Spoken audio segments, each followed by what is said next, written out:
What's up, everyone, and welcome to tonight's episode of Resident Roleplay. This is a show where a group of friends and I get together and play a homebrewed tabletop RPG set in the world of Resident Evil. I'm your host and GM, Raphael, and welcome back, everybody. Yo. So, I'm eating a pie. Are you eating a pie? Mm.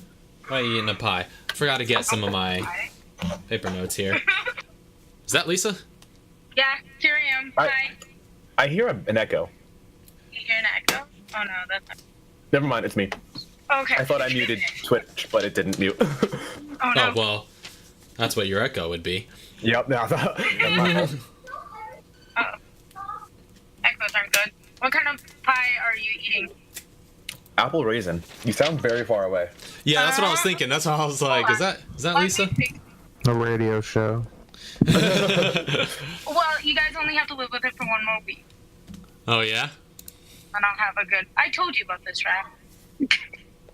Yeah, but you didn't tell the stream that, though, so... You didn't tell literally anyone else. Yeah, you literally didn't tell anybody else, so... I still have to behave in a way that is consistent with everybody's knowledge here. So, with that being said, guys ready for this episode? Are you ready for this episode? I honestly don't know. I'll tell you what, though, today somehow inadvertently ended up being like the hypest day of the year. Because we were talking about this before the stream, but just everything just dropped on the same day. There was like that Avengers Endgame trailer and a cubic buttload of trailers that came out of the Game Awards last night. Is that what it's called? Yeah. Yeah. I did have that guessed, but everybody else had it guessed as well. Yeah, I seen that one actually guessed a lot. But Endgame? Yeah, but yeah, and there was a bunch of trailers that came out of the Game Awards that we'll no doubt be talking about during the halftime break, and also apparently Critical Role came out with a new intro, and they announced that Deborah Ann Wall is going to be guesting on Critical Role finally, which I'm super excited about. Yes, yes, I'm excited. Yeah, a whole bunch of stuff. But anyway, and also news that only matters to like me and a handful of other people. Blender 2.8 Blender has the 2.8 beta that's released. It's basically Blender true? 3, and it looks so good. It looks so good. Ah, snap, son. Oh, I'm excited. Yeah. I'm really excited for the stuff you're going to be doing with that. Dude, it looks like a real program now. Well, anyway, that being said, are we ready to get into tonight's episode? Yeah, Let's do it. Let's do it. So, previously on Resident Roleplay, your party of survivors was deployed into Terragrigia during an outbreak in order to secure the Veltro defector named Chester Herman. Upon entering the Terragrigia Mall, you encountered monsters of a new aquatic virus, as well as a mysterious and eccentric arms dealer who kept calling you all strangers for some reason. After being joined by Aiden, you eventually located Chester in the mall's food court, where he was protecting a couple of survivors. However, one of the survivors in their group had previously been infected, and after gorging himself in the back of the McDonald's, had transformed into a large, rotund, buzzsaw-armed monstrosity. Resident Evil fans probably recognized it, and that was the Skag Dead from Revelations. Anyway, after working together to put him down, Emil, Arkea, and Katara escorted the civilians to safety, leaving Chauncey and Aiden alone to question Chester. From this discussion, Aiden discovered a new lead in the form of the Serpent, which was an alias used by Veltro's contact with the Feliciano crime family. However, it turns out Chauncey was handpicked by FBC Director Morgan Lansdale to assassinate Chester. And so Chauncey held him at gunpoint for questioning, to which Chester revealed that it's likely Veltro's new benefactor operates at a high level of government. But being unable to provide the identity of this benefactor, Chauncey saw no other choice but to pull the trigger.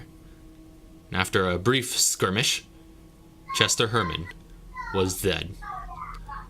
The rest of you heard only gunshots, and Chauncey coming out screaming that they were ambushed by monsters before the path was cut off. Chauncey returned to the FBC tower ahead of the rest of you and confronted Lansdale as to why he was sent to kill an innocent man. However, Lansdale was calm, collected, and easily avoided provocation. Chauncey, convicted and frustrated, turned in his badge and quit the FBC. So, you all now find yourselves on a cargo plane headed stateside as the sun sets on Europe around you. And this is your last chance to get any dialogue in before we move on with the time jump. So while we're still in the plane, Emil is just like on the horn, like contacting everybody at the FBC who he like left behind. Mm-hmm. You're just All like, your people. he calls Joan. Joan is just like, all right, Joan. Yo. Oh, and yeah, Joan. Yeah, you do hear her come through on the other end, just like, yes, sir. Where are you guys right now? Did you get Lennox and all the other survivors out? Well, they're still operating out of that location, sir, but they are well secured by our FBC guard. Okay, they're safe then. Yeah, seems very much so. All right. If you, whenever you get the chance, I need you to ask. There's a guy there by the name of Kevin. I need you to ask him to contact me whenever he's got the chance, preferably after he gets out of Terragrigia alive. Tell Lennox as well to contact me when he gets out safely. Understood, sir. You all stay safe.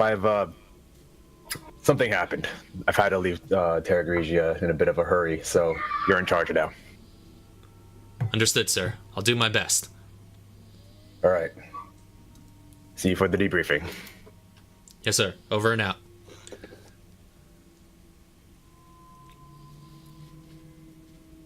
All right. So you get that done? So, Chauncey. I'll look at you. Like, I still have my mask down. 'Cause, like, that's what we did. Was I was very quiet with my mask down. I'll just like look towards you. Just like I imagine, like every so often, Emil is just like, Chauncey. Okay. Chauncey. Okay. All right. I've been thinking about this. It doesn't quite make sense to me.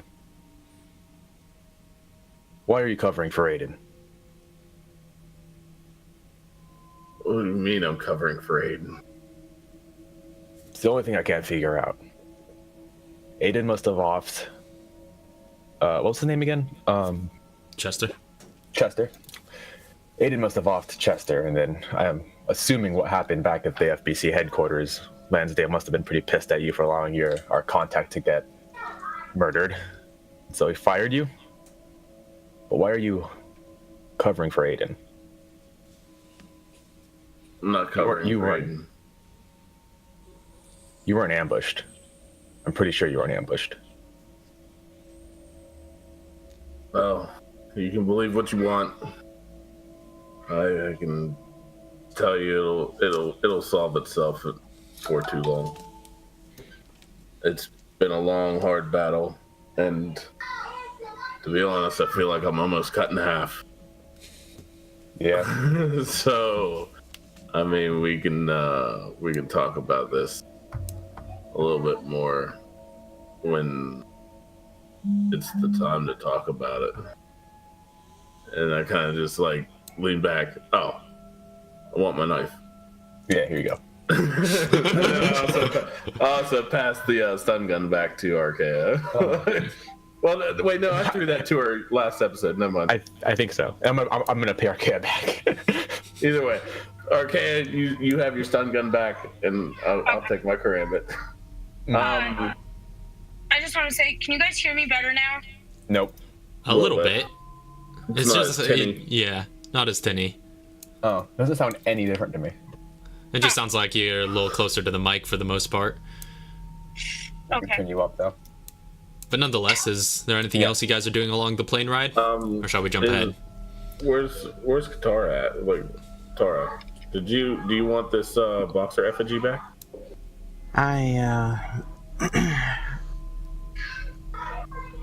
Well, I figure you can hold on to it. Okay. Yeah, I figure you can hold on to it for a while. Okay. Yes, Raph, there is something I would like to do before we land. I want to call Violet. Give her a heads up. Okay.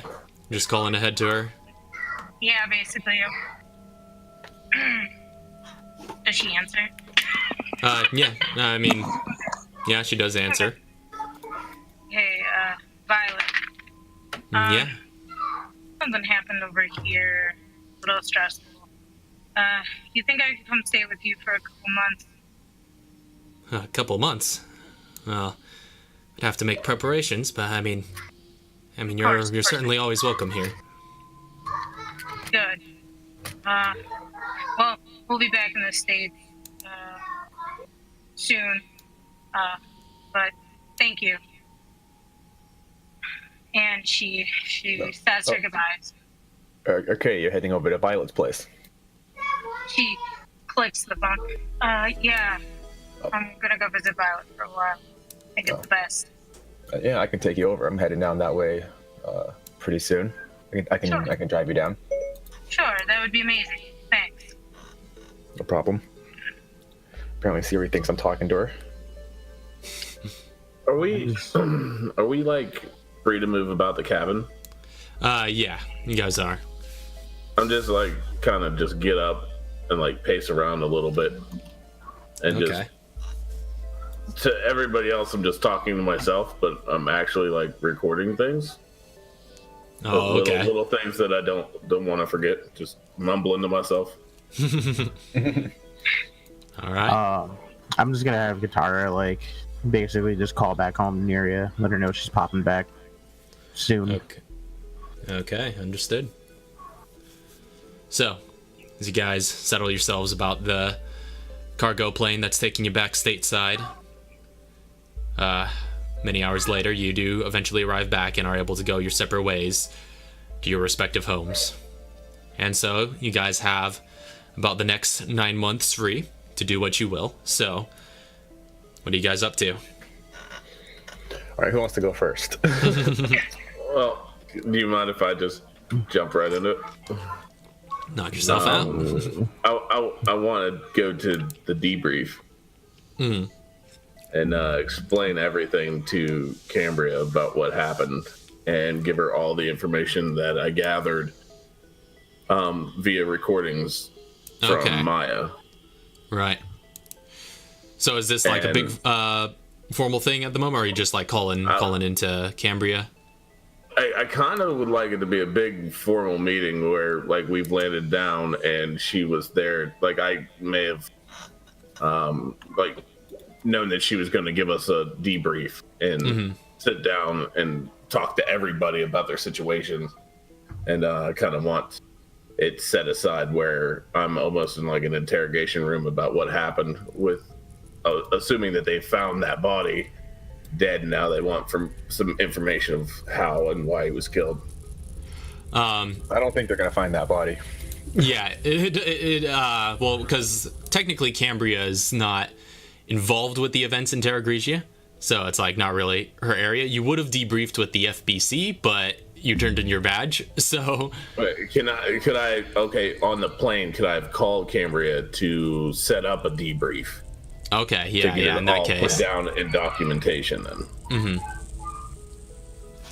All right, so you make arrangements with her in order to put on the record your account of the story. Yeah. And I kind of would like everybody to be there whenever I'm like recounting it. So you're inviting the rest of the party?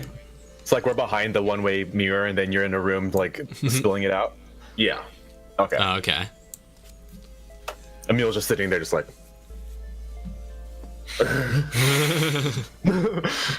Because I'm assuming that they want as much information as possible as well with the whole Aiden factor.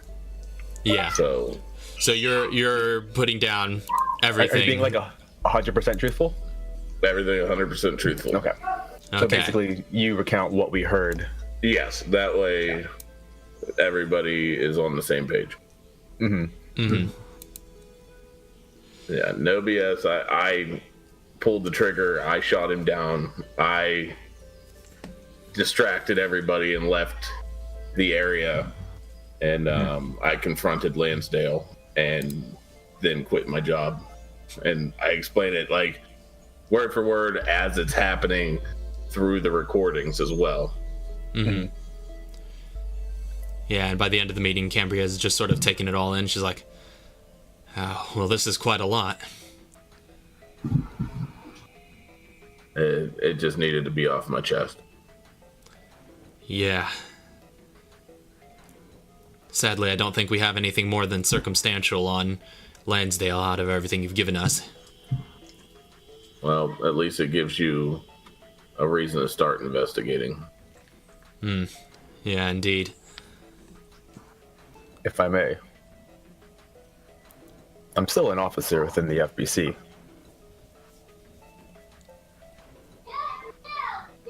Would you like me to help with the investigation? You mean like a sort of insider? Well, if what Chauncey says is true, then Lansdale may not have the well-being of humanity as a whole in his best interest. And I don't like people like that in power. Yeah. Well, from what I understand, he has a bit of a history in foreign intelligence, so he's definitely the kind that would be a little duplicitous. So, yeah, if you ever find anything suspicious, feel free to run it our way, but just try to be careful. I'll do what I can. Yeah. Wish we would have had Mr. Fox in on this. He probably could have brought more to the table than I can, but my powers at the NSA are rather limited. But, Emil, you know Mr. Fox, so if ever you... I'll get in contact. Yeah, need any of his resources or his input, then you might want to consider getting in touch with him. Chauncey. Yeah. It makes a little bit more sense now. I'm glad it makes sense. You mind if I talk to you afterwards? Yeah. Well, I'll be here. Nowhere else to be. Alright. And if there's nothing else that's going to happen during the debriefing, me and Chauncey are going to be chatting like in a side room, or not literally in a side room, but like in a room that is to the side in with wherever we're at. Where are we right now, by the way? In like NSA building or something? Yeah, some sort of NSA offices where Cambria works. Probably just in her office or somewhere. Yeah, I'll just pull Chauncey aside. I'll be sitting down like look like I'm whittling, but I'm really just drawing marks on my armor because I haven't caught up with that in a while. What you doing there, Chauncey? Just marking deaths. Pardon? Marking kills. If I may ask, do you know how many he has marked onto his armor? I know the exact amount. Do I need to roll a perception check to start counting? You could probably take a glance because it would just be like tally marks. It's not like digits all over the thing. Oh yeah, but like, I mean, like, is it like, or is it like just like a couple lines? Let's just say probably his chest piece is covered. So he sees now they're not little itty bitty microscopic. Okay. Scratches. They're like probably like 1 inch tallies across. Oh, okay. So they're like at least his right breast chest plate piece area. You would see. Just to save you the roll is you'll see 35. It's pretty quickly counted. Yeah. So if was that 7 lots of 5? Yeah. Yeah. So that's pretty easy to just like quickly glance and count it. So it's like interesting. Is that and is that entirely BOWs? No. That's everything since Raccoon City. Since Raccoon City. Yeah, I think. I only started keeping count once I earned something within my player card. He immediately thinks back and he's like, yeah, roughly. Roughly since Raccoon City. It's true. I imagine it's a lot bigger if you included everything from Raccoon. And like my stint between those years. Oh yeah, you had some work otherwise. Forget about that. Yeah. How do you feel, Chauncey? I feel like I'm getting too old for this. I feel like it's weighing too deep. I feel like I got a lot of things on my shoulder that I have to carry. And I just have to keep clearing it. A lot of responsibility. Always. Well, what do you think you're going to do now that you're out of a job? Say that one more time. It cut out for me. Well, what do you think you're going to be doing now that you're out of a job? I'm sure my options are still open. I feel like what I have in the works with the situation, I may be blackballed a little bit, but yeah, seeing your professional history, I'm sure somebody's going to want to pick up this worker. Yeah. Well, Chauncey, if there's one thing I know for sure about you, it's that you're a soldier, and soldiers are pretty good at the one thing they do. Unfortunately, for some other people, they think that being a soldier means you're just a tool, and they use you like a tool. Yeah, I agree. I've got some stuff going on. I got some plans. How would you like to work for me? We can talk. I still have contacts at the FBC, and if you want, I can put you under indirect control of your old squad. I feel like even if it was with the FBC, I might just try to contact my old squad and bring them along with me wherever I go. I can talk to them. We can see what you can get done. Yeah. But I think I just need to go take a little bit of me time back at the house. I understand. Take as much time as you need. And I kind of just like walk off. It's like, I'm done carving. I agreed. And just kind of just like walked away and get in my vehicle, drive home. Yep, and I'll follow, and we'll all head to wherever we need to go. Actually, from this point, me and Archaea, do you want to just go from here to Violet's? Okay, here I'm back. Wait, sorry. I was trying to stay quiet for you guys.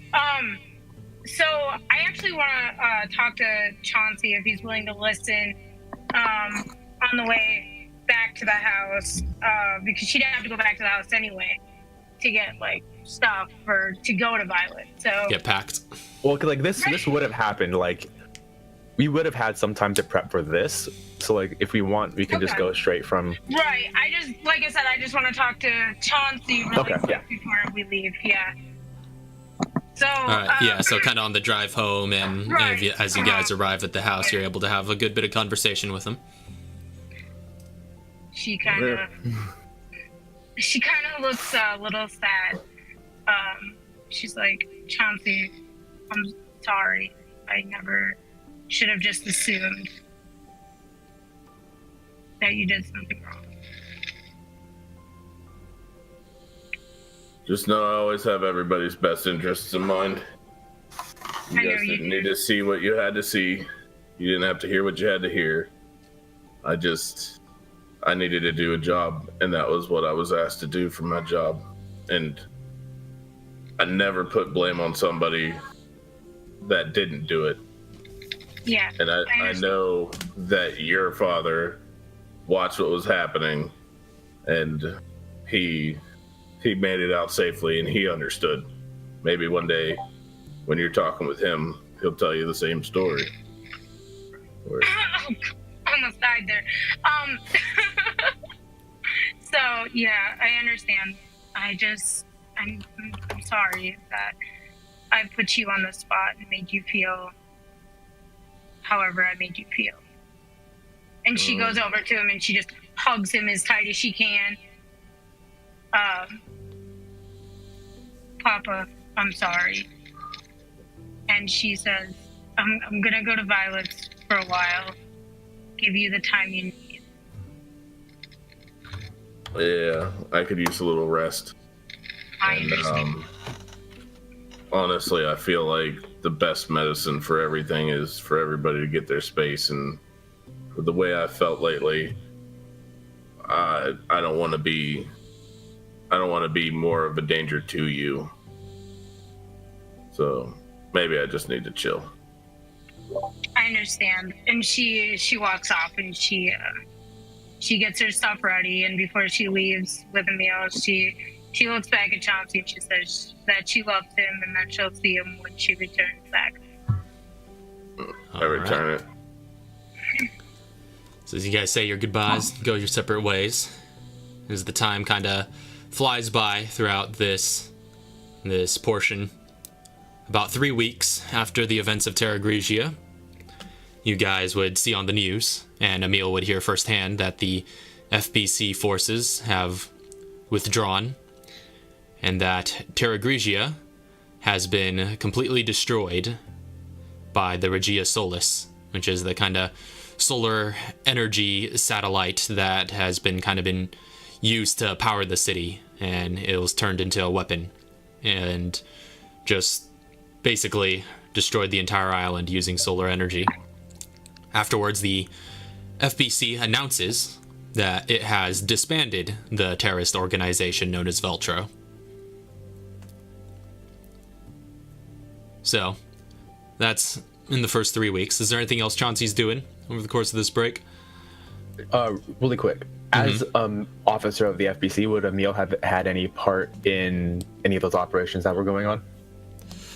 You would have been allowed administrative authority over your team and whatnot that's there. Yeah. So, you could still give orders and whatnot overseas to them and kind of supervise their activities.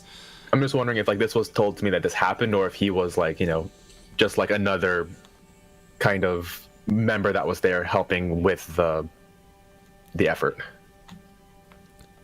I mean, you would have been told, you would have heard from your just through the FBC channels first that they were going to be pulling out and destroying the city. Mm-hmm. But within that 3 weeks, would I have been able to do some officerly duties to help with the effort in Terragrigia? Yeah, but not necessarily firsthand. Like I said, you'd mostly be in communications and stuff from stateside. Yeah, you would have been able to. No, that's all. All right.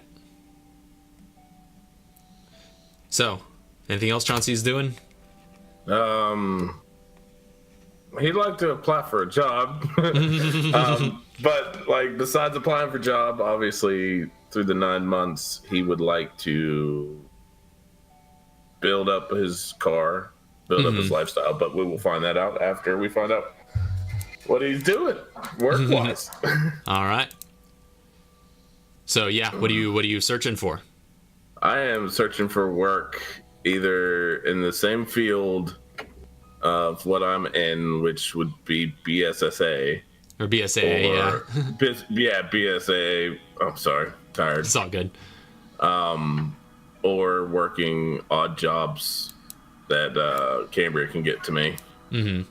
Yeah, if worst comes to worst, Cambria's got setups for that. Keeping in touch with Emil about what his job offer was, and if all that doesn't pan out, he'll work construction if he has to.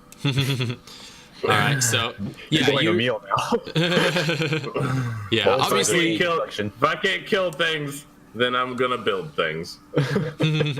So yeah, after the events of Terragrigia and the Terragrigia panic, the BSA has quite a bit of openings and is hiring new recruits and things of that nature. So In fact, Emil, you would hear, and possibly Chauncey, if you kind of, are still kind of in that circle, that a few FBC officers, after the events of Terragrigia, would have switched over to the BSAA. For example, Parker Luciani quit the FBC shortly after Terragrigia to transfer to the BSAA, seeing the direction they were going and wanting to be able to fight on the front lines, and seeing the BSAA get more militarized and the FBC kind of get more passive. Parker Luciani switches to the BSAA during this time, and so does Jessica Sharawat, who you met briefly in Terragrigia. She goes over with them. But the BSAA is open to taking in applications and things like that, so do you apply for them? Yeah. All right, I'll say go ahead and make a persuasion check to see how well the interview process and whatnot and just the general application process goes. I'll give you advantage just for your impressive resume and having so much experience in the field that they're looking for. Oh my God. No, don't even need the advantage. I'm sorry, I accidentally clicked it, but it was time. Well, they want me bad. they want you real bad. Clive O'Brien, who you met on the way out of Terragrigia, remembers your name and kind of fast tracks your application through the process. You pretty much are able to ace the interview process, and you give them a good show, and you are able to take pretty much any sort of position you want within the BSAA's ranks. So you could either go for because they have a couple of different roles within the BSAA that you're able to go for. There's the special operations units and the special operations agents. And the special operations units, if you want, you could be a captain of one of the units. And that's basically their more militaristic sort of sector of the BSAA. And they kind of operate in teams. But whereas the special operations agents, or the SOA, they're kind of more solo acts. And generally speaking, they don't deploy in any more than groups of 2. So yeah, it's up to you. Either you could, but you're definitely not going to be placed in anything entry level. So you could go either SOA or you could be an SOU captain. So the SOU is with the group. SOA. Yeah, that'd be with teams. SOA is more solo work and infiltration and reconnaissance and stuff like that. We'll go SOU. All right. So yeah, you get hooked up with a good position in the BSAA, and you're actually given a pretty good opportunity there, and you're given charge of a team right off the bat. Of course, it takes some getting used to, getting to know some of them, but that will give you about $2,000 a month in wages for the duration of this break, so you could calculate that for 9 months. Okay. And it's also worth noting that because of the impact that the FBC had in Terragrigia and the big sort of presence in the international community that they're starting to have, the FBC is given much better funding by June of 2004, and with the prominence of bioterrorism now being more apparent, the FBC is given better funding and offering more higher salaries to their officers. So Emil, of course, over this duration, your pay got increased as well as an officer within the FBC.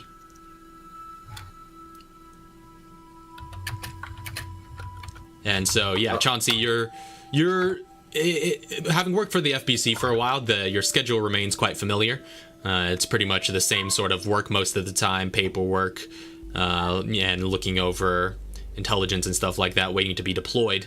And if you're reporting to the North American branch every so often. And, you are able to actually... You hear of a couple of familiar faces, though you don't necessarily encounter them very often. But, Chris Redfield and Jill Valentine of STARS are also prominent members within the North American branch.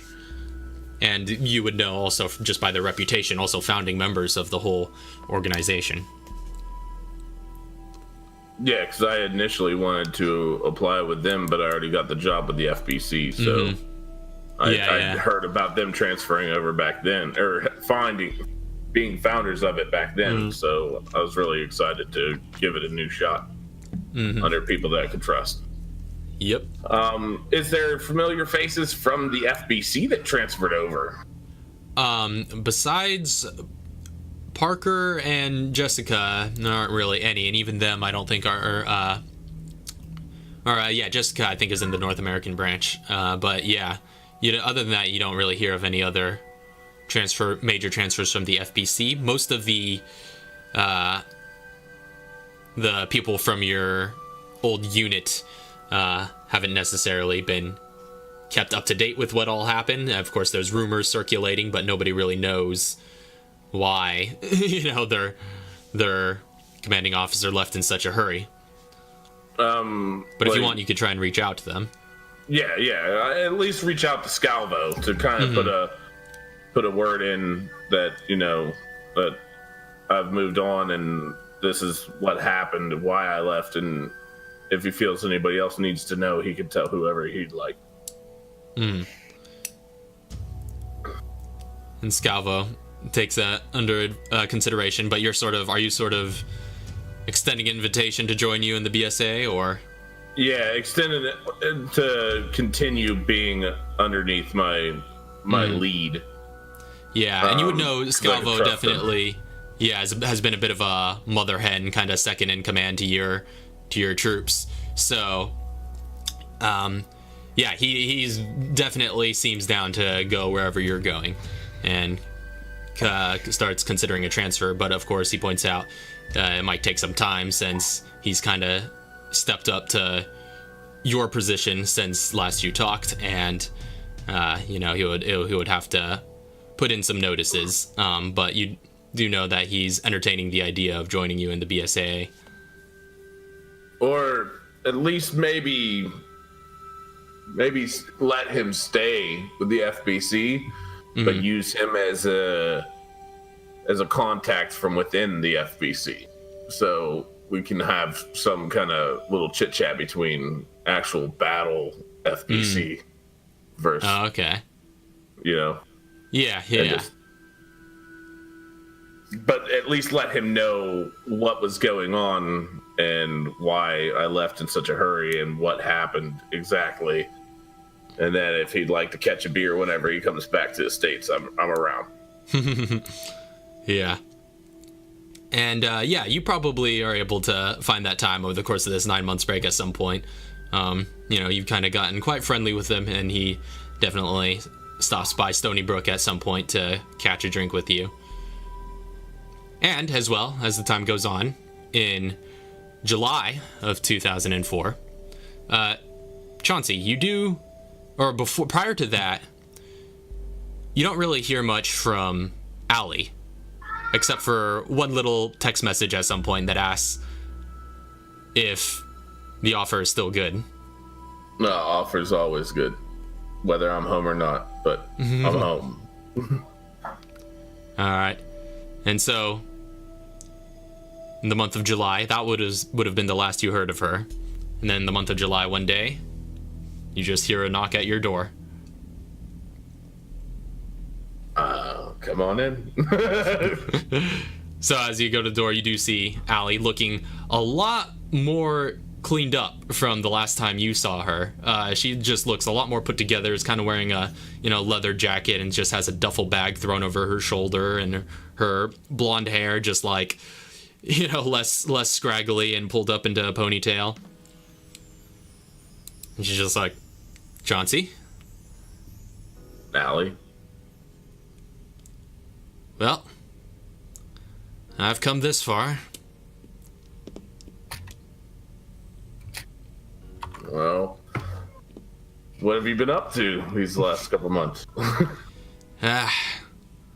Well, mainly just closing up what few loose ends I had back in Detroit. But guess I'm here now. Say, is that little squirt, Arkea, was that her name? She still around here? Nah, she's off visiting family. Well, I guess it's just the two of us then. Yep. And so the months go by as such. Yeah. I will walk her through the house, let her feel at home. We can stay for a couple months. Figure things out. All right. And while you're kind of off in deployment, she kind of keeps the place tidy while you're away and gets to kind of makes herself comfortable and makes herself at home. Awesome. All right.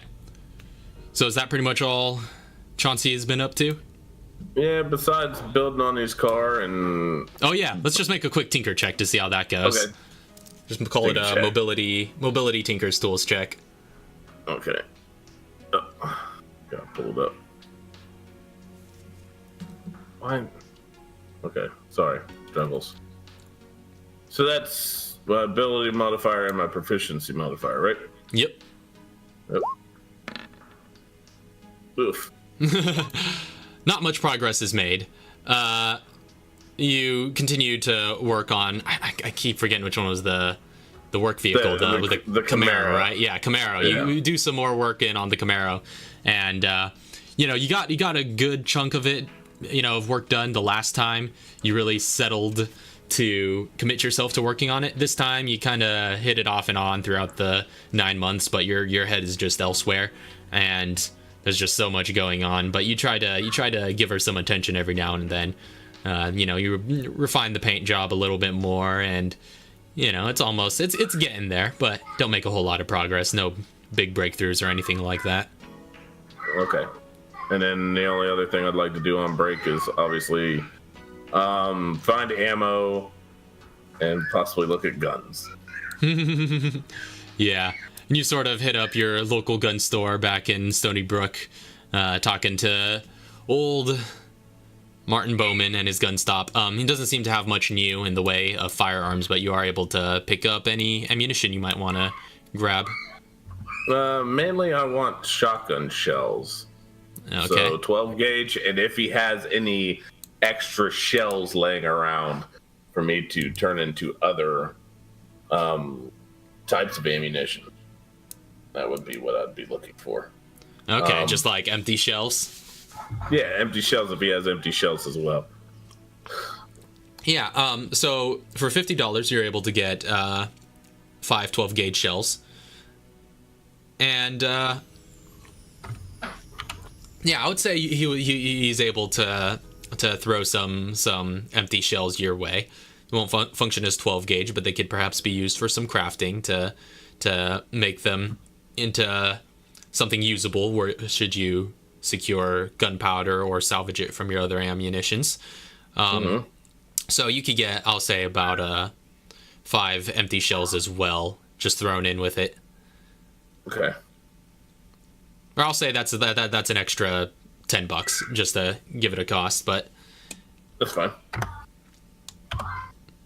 And did you say you had any guns on the shelves? nothing new.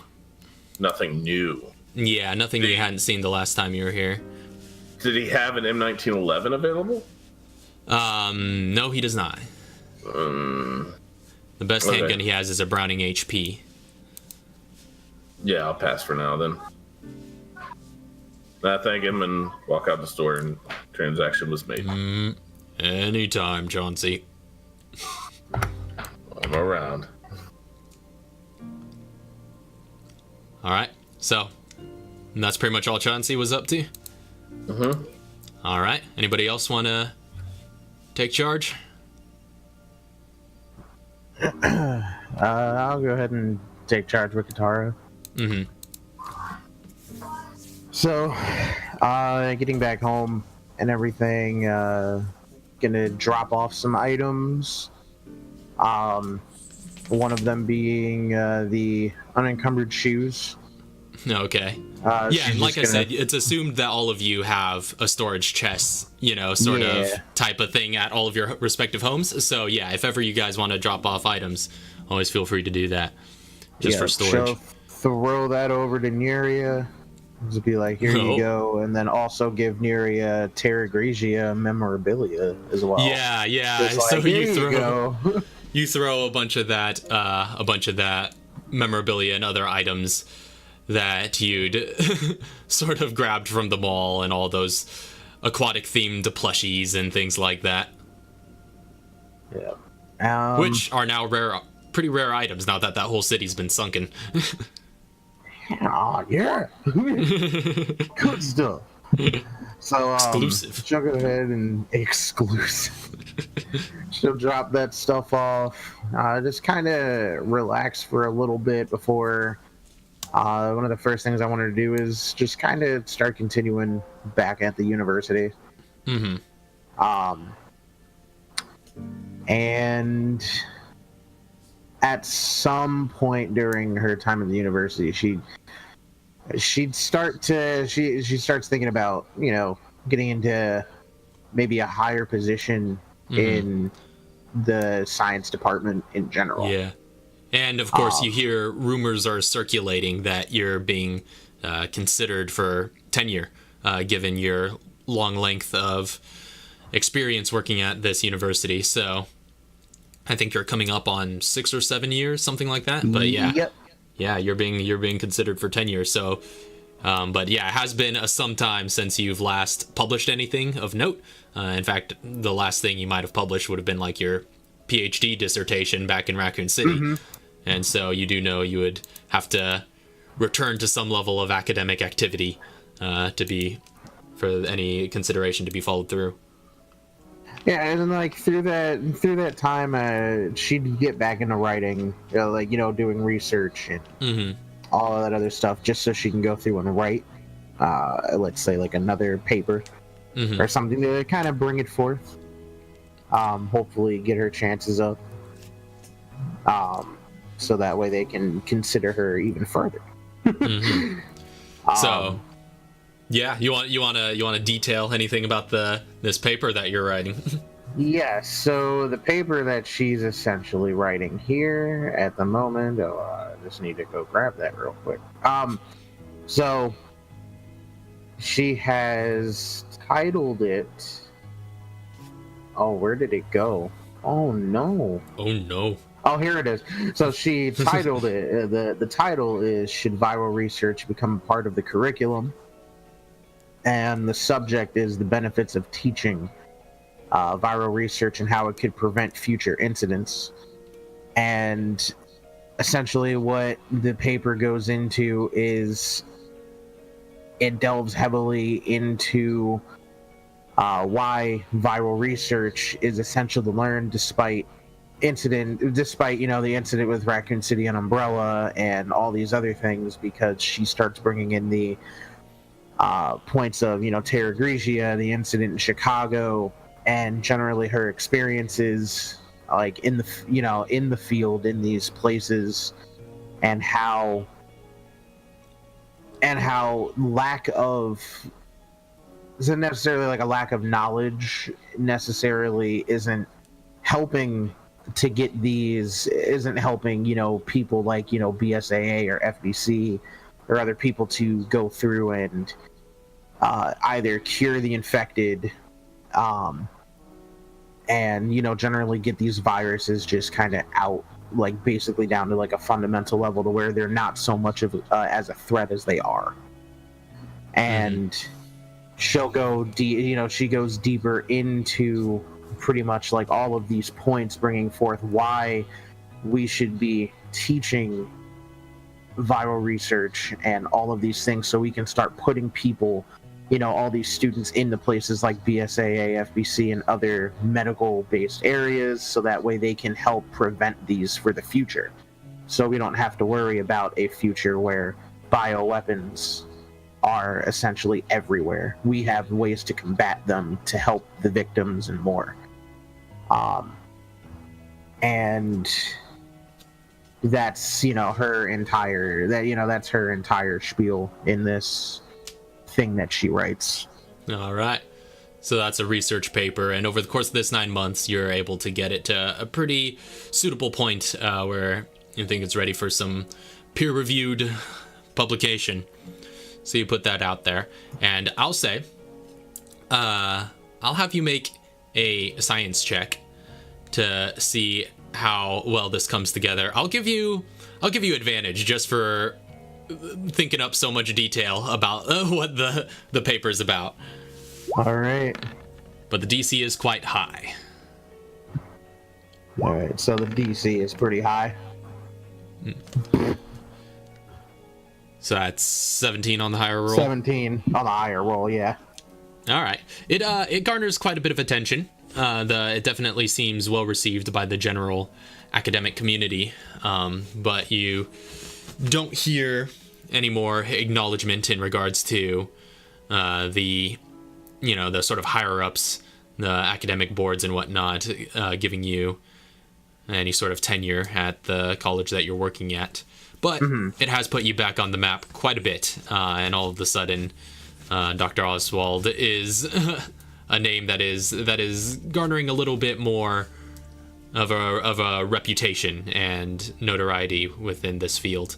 And of course, you do also hear from your parents at some point, kind of congratulating you on the paper, and of course they've read it and being well kept up to date in this sort of field and still reading academic papers for fun. And yeah, she is. She's like, dang, next time. So she's like, next time, but she's still happy about, basically the recognition. She's like, this is a good start. And pretty much after that, in between working and everything, she'll start continuously building up her lab at the house. Home lab. Yep, her own home lab.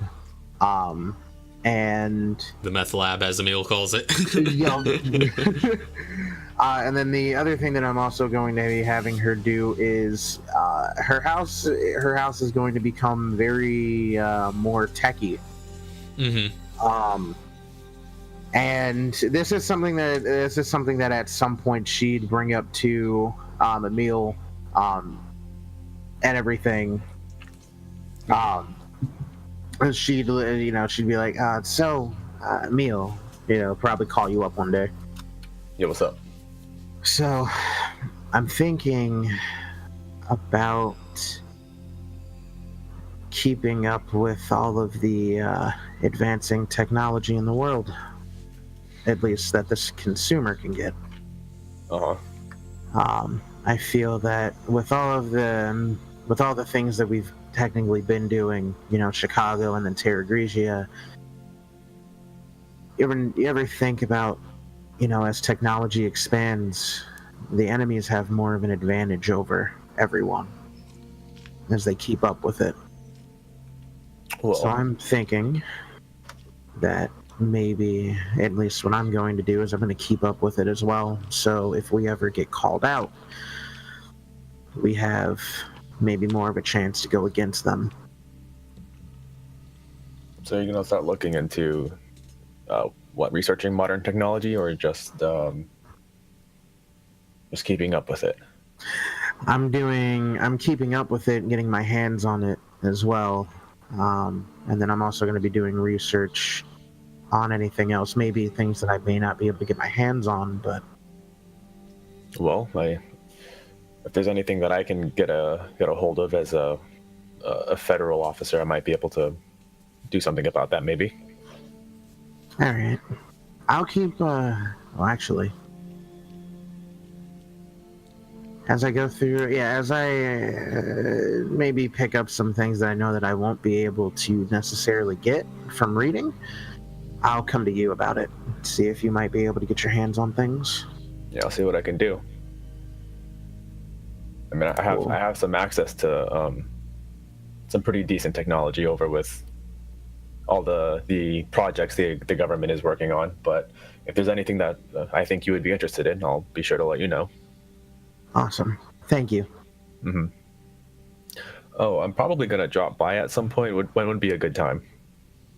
I mean, pretty much open. She'd probably just list her days off. Just- At some point, Emil's gonna drop by. All right. Okay. Well, maybe we'll get that out on Emil's side. Yeah. Yep. So, all right. Anything else Katara's getting into? Other things, obviously, she'll be keeping up with Muay Thai classes. Training like a beast. Yeah, she'll probably putting in a bit more training than usual because she's just like, after everything that happened, she's like, I need to get better. Your instructor notes that you're making quite a bit of progress. It's almost inhuman. She's thank you.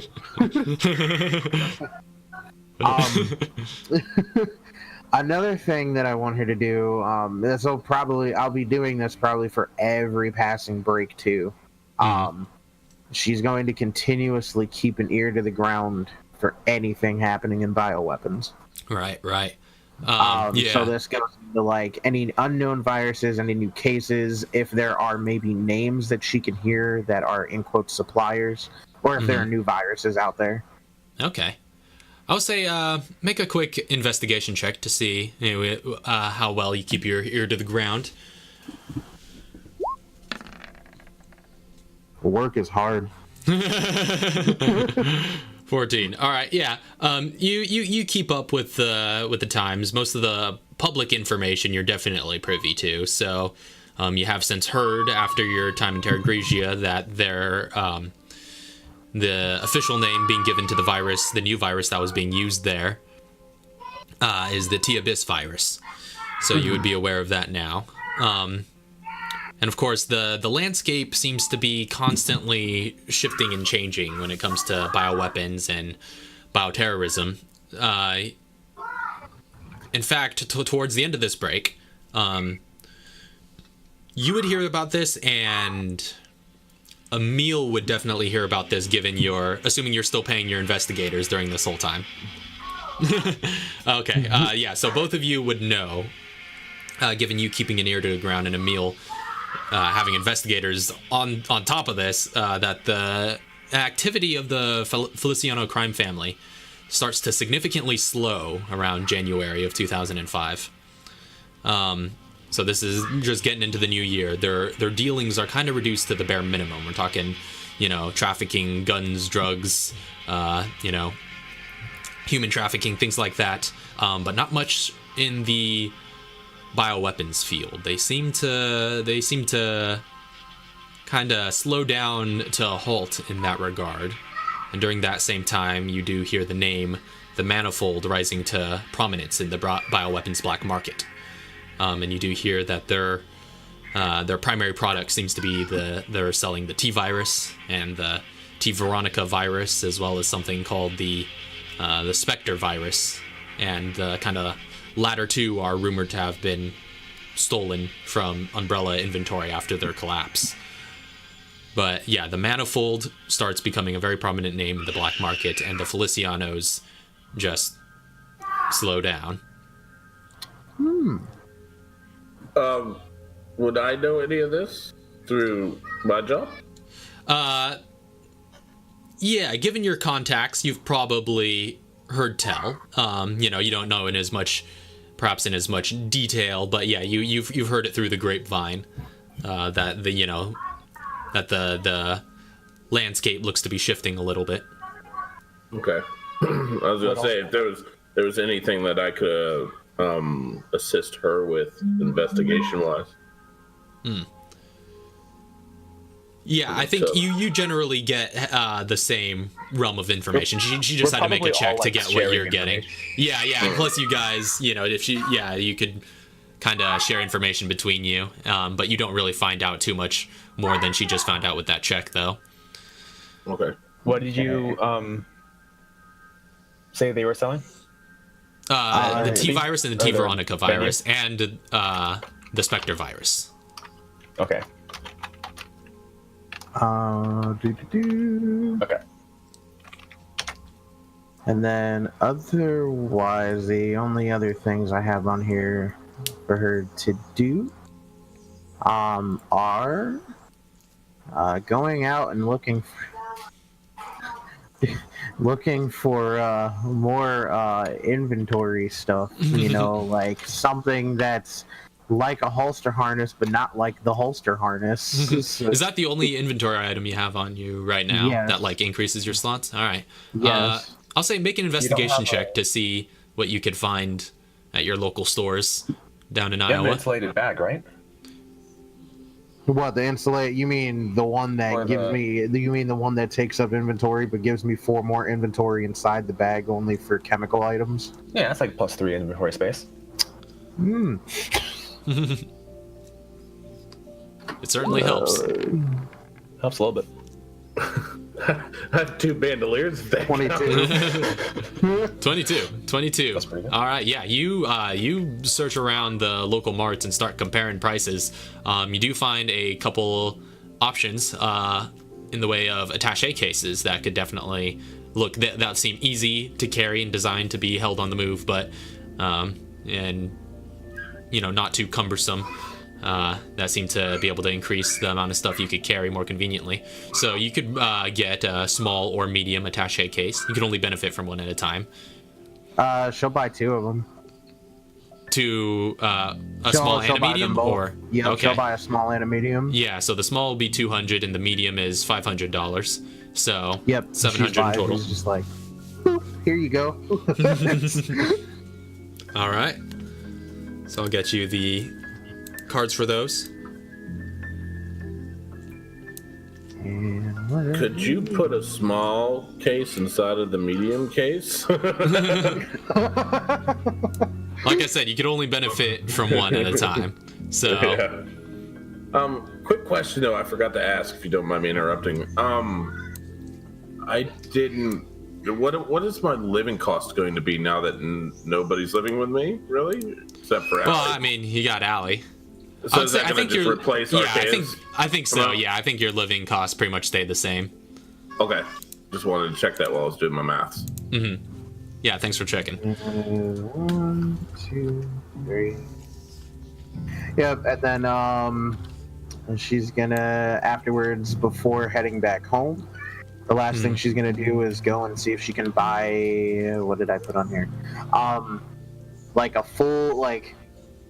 She wants to see how stocked up these places are for chem fluids, chem materials, liquid nitrogen, scrap material, etc. Okay, that's quite a few things.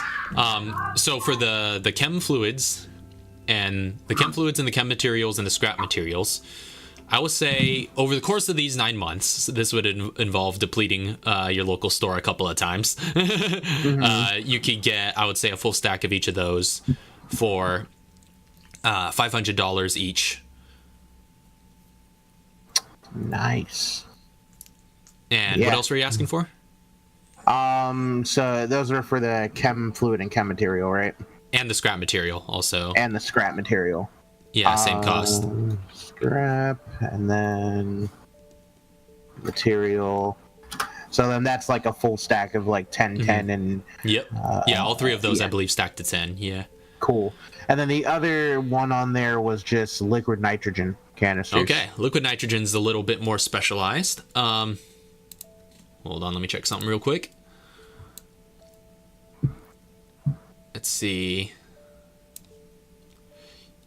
Yeah, so you could get liquid nitrogen goes for $1,000 a canister, Okay. and I'll say you could get up to 2. Up to 2? Mm-hmm. Okay, yeah, so she'll just get 2 of them. All right. And then liquid nitro 2. Yep, and then she'll get home afterwards and just kind of dump everything over in the lab that she has. Okay. So you're just stocking up. Yep, stocking up, putting that all there. And then she's gonna throw the ace. She's keeping the attached case medium. She's keeping the attached case medium, and then she's just gonna kind of leave the attached case small, like at the house. All right. So storing that. All right. So, and as you're keeping up with sort of the latest technology as well, things are starting to look a little sci-fi, I'd imagine, in your apartment. But yeah, you with your that has increased your living costs, but you do have now access to. It's going to be assumed that Katara is going to be up to date with a new cell phone, internet, software, computers, probably a couple of monitors, things like that. and quite a bit of data storage at your place for storing all of your research and things of that nature. So you're quite set on the technological front. Cool. And the last thing, she's just gonna be like, "Hey, she's gonna be like, Inuria, if you need an attach case, there's something here. If not, then whatever." It's a small one, but you know. So And then you leave other than that for that's her. pretty much all she's done. All right. Now, towards the end of these 9 months, you're sort of going about your daily routine, and you do at one point receive a sort of text message from Nuria asking for you to come back to the apartment whenever you have a chance and have a little chit chat. Seems there's something she wants to tell you. Okay, and she'll, reply like, "Yeah, I'll be home soon," and gets home. All right. Hey, Katara. Yeah, what's going on? So for Atlantis? Huh? It's underwater facility. The effect Terragrigia has on the local marine biology. Oh, see, They're looking for researchers with strong qualifications in biology, and there's a job. so she just takes a moment to think about this, and she's like, "Oh wow." Like, you see a smile on her face because she's like, "This is so cool." And she takes a seat. She's like, That's amazing. That's a really big opportunity right there. I know. The only issue is I'll be out there for a year.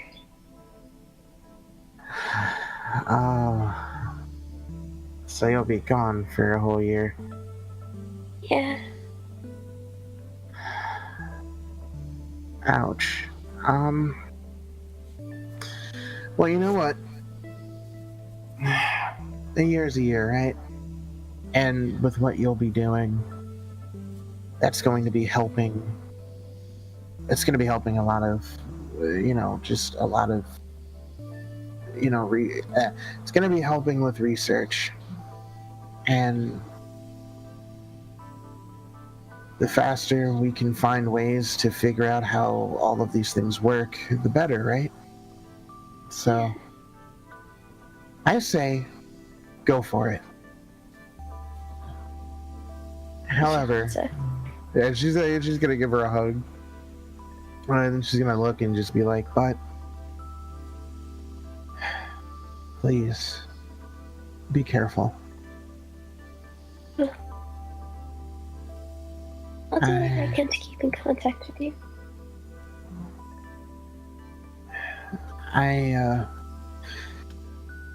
The one thing I will say, I hope it's not going off of the whole T abyssal thing, but if it is, I remember they didn't seem well. I watched Chauncey hit someone with a stun gun or something or whatever. I'm not sure how effective it is, but I mean, if you have anything electric. Got this, baby.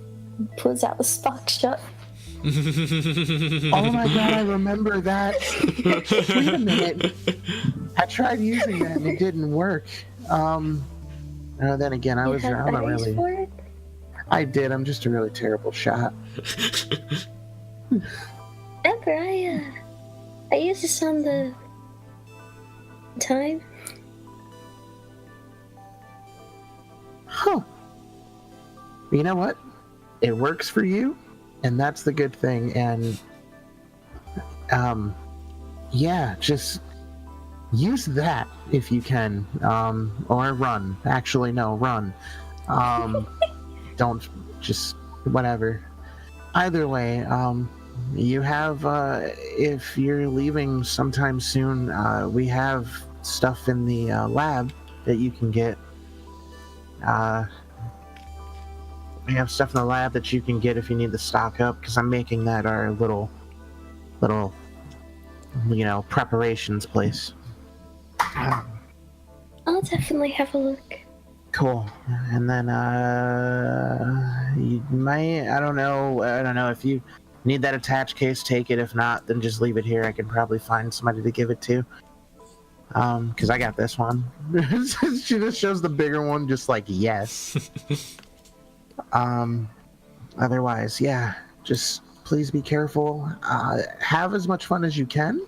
Take pictures. Keep in contact with me, please. I will. Cool. And she gives another hug. A little kiss on the cheek. And she's just like really happy. She's excited and worried, but and like, but she's definitely very supportive of all this. And then Yuri's taking the time to get packed up and get ready to go. All right. And so you guys say your hard goodbyes as Nuria prepares to depart. And by the month of February in 2005, you say your final goodbyes as she leaves for this sort of underwater facility known as Atlantis in the Mediterranean. So, towards the end of this, this 9-month stretch, Katara, you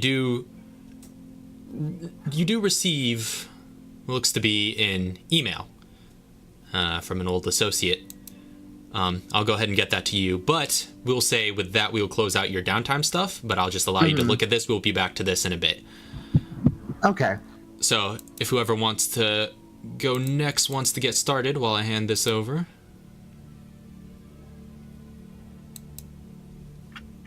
I can go. Yeah. Actually, hold on. This may be a little bit more involved. But I know you've got quite a bit to do for a meal, so... I've got quite a bit to do. I told somebody this earlier, but I'm pretty sure I think I'm going to talk to literally every cast member during this. Well, let's see what happens. But real quick, I have just come to realize I do not actually have a document I need properly on Roll20. I know, I'm so unprepared. So let me just live fix that right now.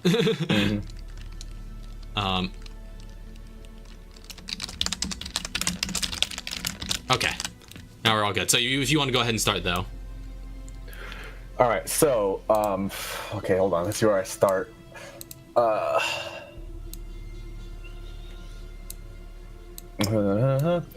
So at some point, by the way, when does the break end? 2005 what? February of 2005 is about where we end. So it's like from May to February? Yeah, from May to February of 2000. Yeah, from May of 2004 to February of 2005. Okay, so the raccoon anniversary would have happened during this break as well. Yeah. I guess your annual get together. I'm trying to see when that happened because I think I'm going to. Yeah. So, first of all, I'm gonna drop by Chauncey's house sometime in the beginning of the break.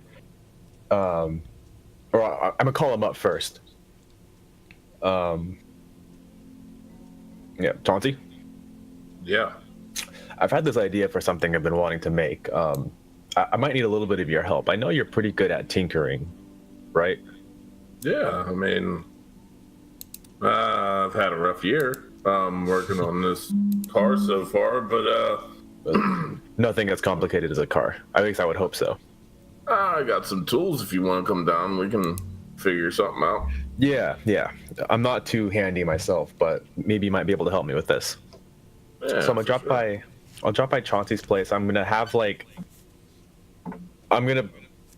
basically just like have this idea where I'm going to I want to make some sort of gas dispersal device.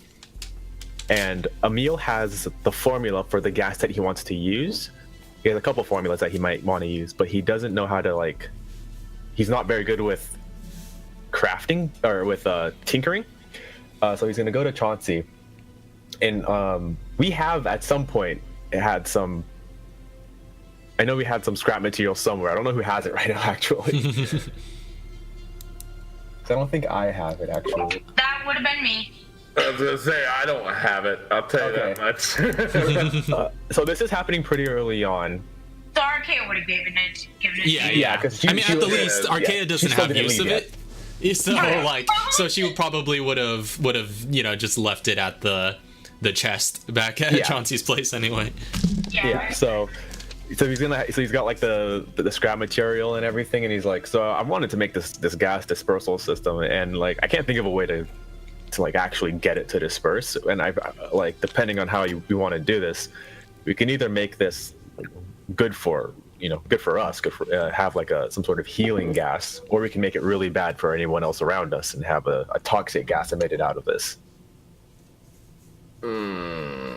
So how are we gonna find out if it's good or bad? Well, no, I mean, I have formulas for both, but which one do you think we should pursue? Well, there's like a Commander Shepard research option like tree that you just put him in. It's just like Morden just walks up to you like, "What do we do, Shep?" I can either help us or I can hurt people. The question I have is, how useful is it if I'm in the midst of fighting something and this gas goes off toxic? Is that going to affect me? Yeah, you probably would want to throw this at a line of enemies in front of you, maybe, perhaps, or have them walk through it. But a healing gas grenade you can just drop at your feet, and it'll help anything that can breathe. From what I understand, some of these creatures that we've been fighting, they wouldn't be affected by it. They're not technically living. So anything that we fight that's technically not living isn't affected. It would not be affected by the healing gas. But this toxic gas, it would affect anything that can breathe.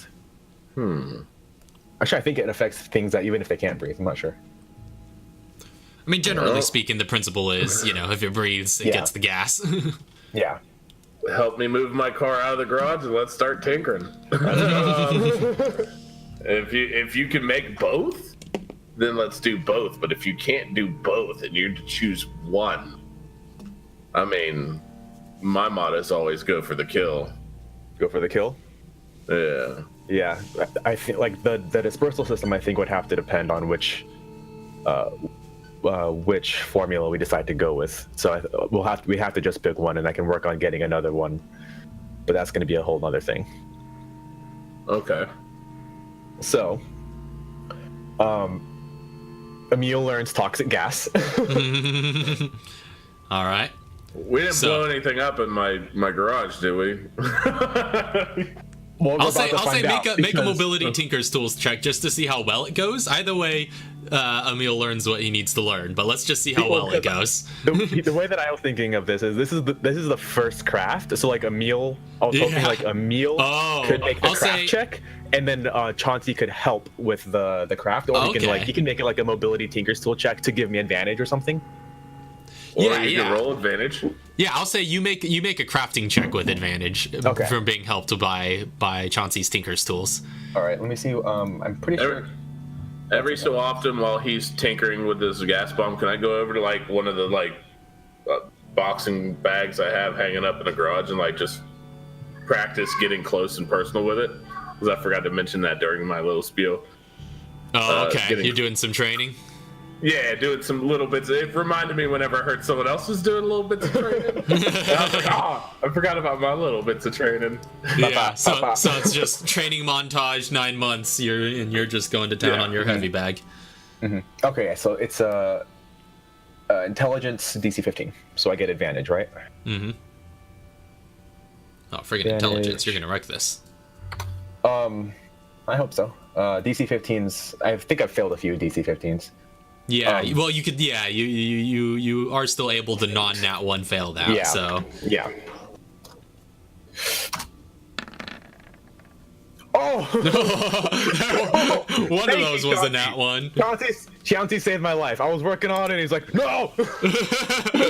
Yeah, there was a couple of close calls where you just like you have to practically stop Emil from putting the primer in the wrong place, but you are able to successfully use the resources to craft toxic gas dispersal.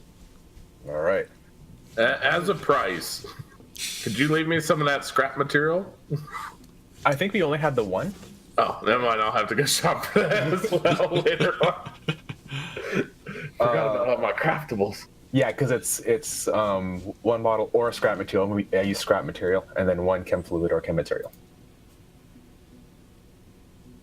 So yeah, I used the scrap material that Archaea would have had. Lisa said it was 3. Oh, it's 3? Okay, then there's 2 of them. Then you've got the other 2, unless you want to keep going. I mean, I'm trying to see how many this makes. yeah, find out how many it makes, and then I'll let you know how much I would rather have these as for me. Yeah, each craft makes 1 bomb. Oh, only 1. Yeah, but it's a good one. It's a good one. Yeah. You keep the scrap material then, so you can make more. Yeah, because Well, thanks for teaching me how to make it, though. Yeah. Just remember, whenever you're putting it together, put the handle part where you release the trigger here, not here, and you should be fine. Also, wait until you construct it before you add the gas. Got it. Definitely need to do that next time. Keep that in mind. Just assuming that, like, I was sitting there punching these bags and I started smelling something stinky. Like, put the gas in last. What do you do? All right, so I've got toxic gas. All right. And let's do 1 out of 5. I'll figure out everything that it does later and write it down. So after that, I'm taking Archaea to Violet's. All right, so you drive Archaea down to Florida, and she's headed over to Violet's. Mm-hmm. Just like... No, yeah. Along the way, Emil doesn't really like talk to Archaea too much. Okay, I've got to get some food. Oh, all right. See you in a bit, Mel. It's okay. Archaea probably spend the majority of the time staring out the window. Yeah, and Emil's focused on the road. Good. All right. Good. The place for him to be focused. Mm-hmm. And we get down to Violet's place in Florida. Mm-hmm. Drop off Archaea. It's like, yeah, there you are. She gets out. She goes in the house. All right. Violet, it's been a long time. Yeah, indeed it has. How you holding up, Emil? Holding up. Feel like I've been doing a little bit of holding up. Yeah, you're looking a little, she kind of motions to her hair, and just like... Oh, yeah, I've stopped dyeing it. So, I guess at this point now, his hair is, like, almost fully, like, shock light gray. With a little bit of the tips are still brown from his dye, and it's very apparent that he has stopped dyeing his hair at this point, and it's just like, it's a full head of gray. Like, almost like, not quite silvery, but like that dark kind of gray look to it. Mm-hmm. It's like a salt and pepper kind of look. Yeah. But like he still has a little bit of the brown on the tips, and he's like, yeah, I've stopped dyeing my hair. It's getting too old for that, and it's I don't really need to look the part anymore. You certainly look too old for it now. Yeah, thanks. Do you mind if I talk to you for a bit? Yeah, sure. What about? Hey, come on inside. We will talk about it in here. Can I get you anything? Talk about it out here for a little bit, actually. Oh, all right. What's up, Emil? you still have all the data that you've got on Archaea, right? Yeah, I've got it stored away in my home office. Yeah, I'm gonna need a copy of whatever you have. Yeah, something's come up. I need a copy of it. Yeah, well, I mean, you could understand my hesitance here. That's a little bit of Yeah, I know. privilege and whatnot, confidentiality. But you know as well as I do that what's happening to her is beyond what we're able to do legally. Anyways. Make a persuasion check. Okay.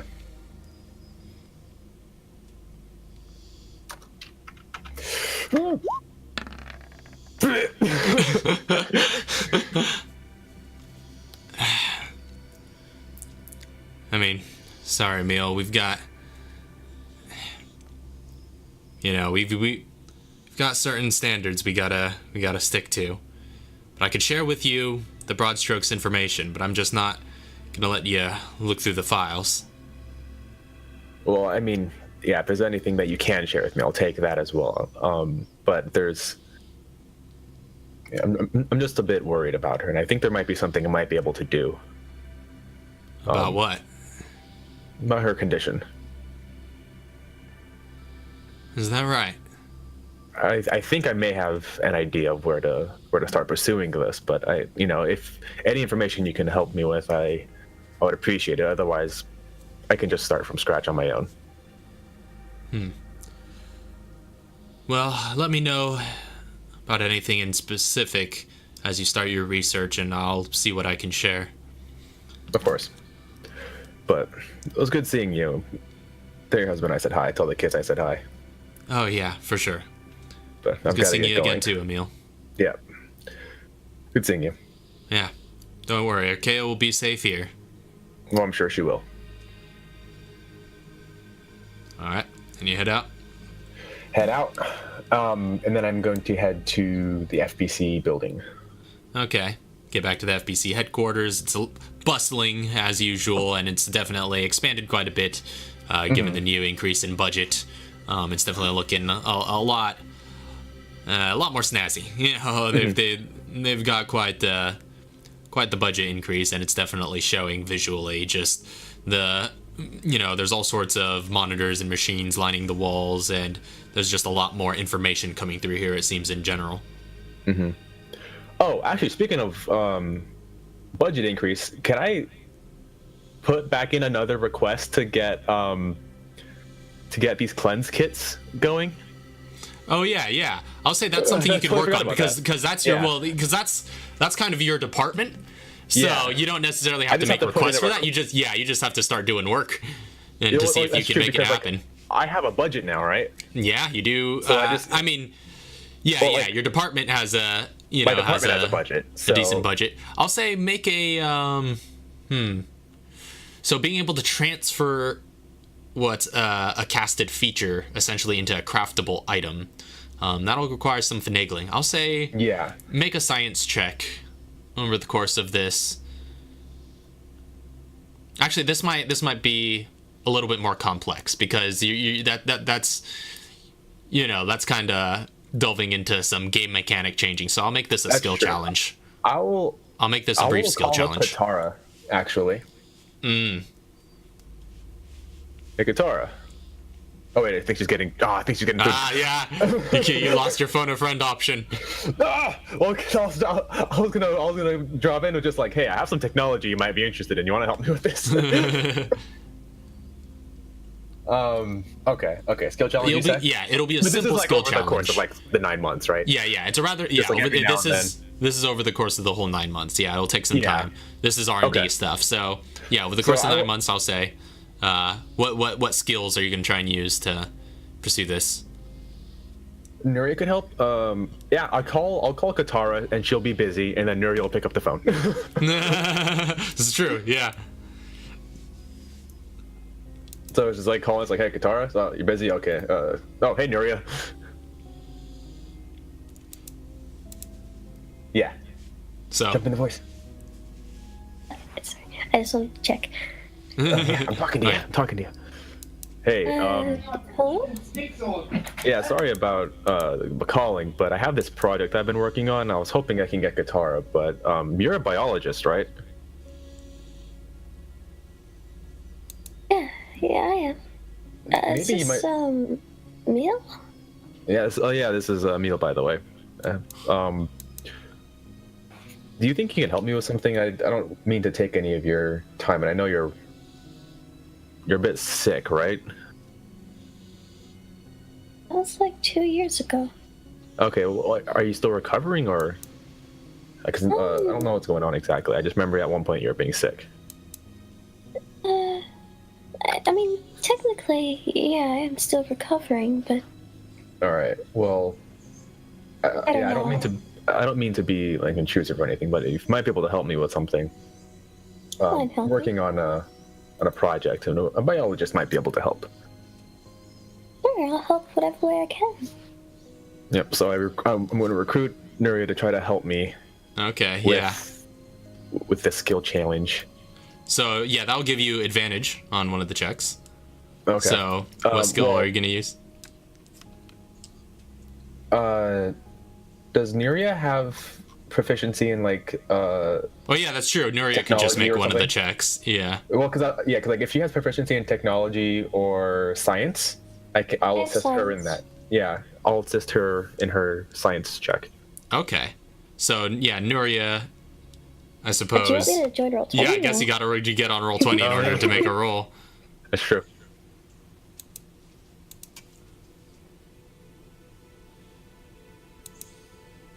But in the meantime, if Emil wants to make one of the other checks.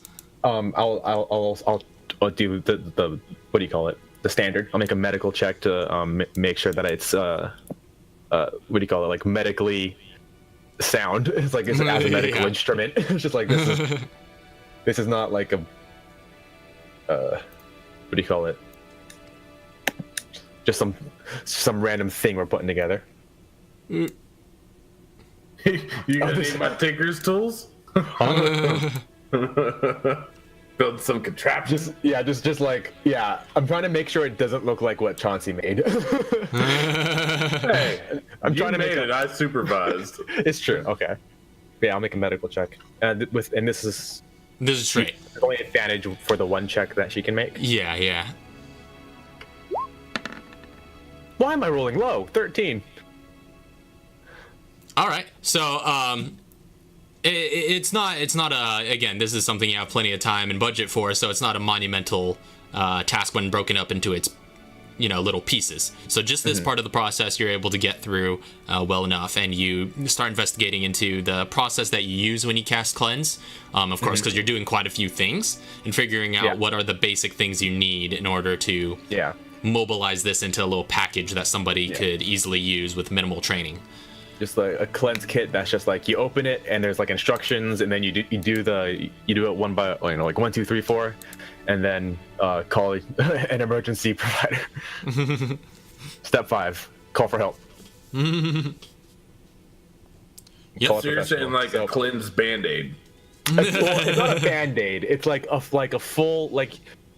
So I'm in my head. There are like chest decompression kits that like EMTs have that come with like the chest seal and like a big giant needle to like decompress certain types of like wounds and everything. I'm trying to make one of those where it's like it comes with all the things you need, and it's like you just like pull it out of like your bag, sit it down, pull out all the like it has all of the tools in it. Everything is like lined up perfectly, so you get everything in order for when you need to do them. And that was like my medical check was to make it more kind of like one of those chest decompression kits kind of thing. All right. So I'll say I wasn't expecting to have a guest roll in this one, but I'll allow Nuria to make a science check with advantage from Emil's assistance. Yes. Roll them dice.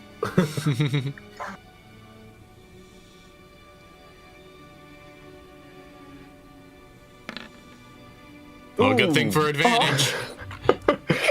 All right, here comes a 20.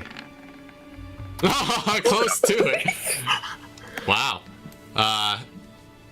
That's a pretty chunky bonus. So That's a chunky bonus.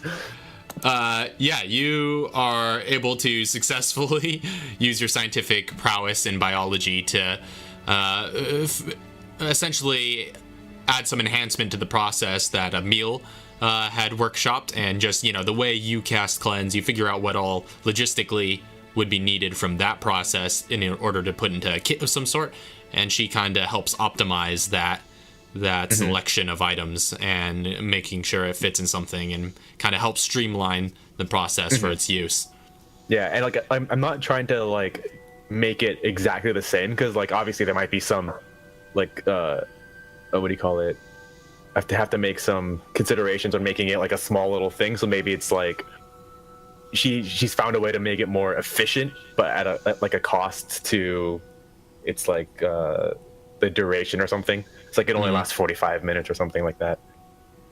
Yeah, so you still have one last check to make. So does it have to be something I'm proficient in? yeah, it has to be something you're trained in. So everything else I have proficiency in is all like insight and perception. Could I make a survival check? So as like a survival check making it something that's easy to handle and keep around without taking up too much space, so that like something a survivalist could keep on their person. Okay, I'll make a survival check with that. Okay.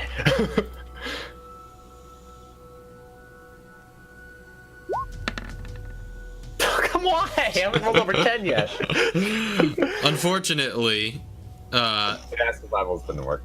Yeah, it doesn't quite apply too well to the situation at hand, and you give it some thought, but it's difficult to optimize for that particular purpose. You get the sense that you're just gonna have to keep the design as is.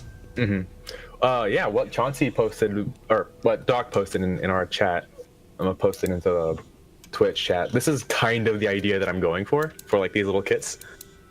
Although I think this is a pretty like full one. It's actually very, very small, but I was gonna post it in Twitch as well. I just want you to see it first. Yeah, well, I mean, I think that's a more general kind of thing, right? It's for all critical injuries. Yeah. The one I'm thinking of is hopefully gonna be even smaller, but for more specialized. Okay. But you can still make the same check more than once. Just the DC will be increased. I'll do another survival check then. All right. Wait, no. So can I make 2 medical checks? Yeah, you could at a higher DC. I'm gonna do that. If you could role play what this medical check would be different as well. So I've modeled it after other kits, after other medical field kits. She's made it more efficient. I need to. Yeah, because I think your first medical check was mostly to just convert the process that you do when you cast cleanse into something that can be carried around. Okay, so yeah, all right. This medical check will be.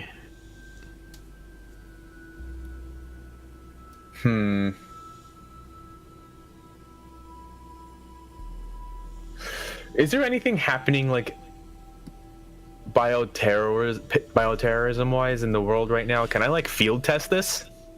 It's not a whole lot happening during this period. Not that you would be privy to while it's happening, especially. So, I don't have access to like bioweapons that we can just be like, all right, get something. It's like, all right, stop the infection. It's like, oh, that one worked. Do a different formula. It's like, oh, that didn't work so good. No, unfortunately not. And I don't want to. I have access to all the viruses. I just don't want to tell the world I have access to them. I mean, you could just like run your own personal experiments from home. I could. I think I'll do that. I'll just be like. Just like off disappear the record for a month and just disappear for a month, come back, and it's like I have made a breakthrough. All right, so go ahead and make another medical check. Yeah, so it'll be a higher DC. with my own personal backyard lab. It's not nearly Yeah. as meth lab looking as guitar is, but it'll do. So yeah, just doing some home experimentation. You use the viruses and samples you got a hold of and test your procedure against them, and are able to ensure that it works effectively. You bring your findings back to the FBC and start running it through the various R&D departments to get these kits produced for your field medics division.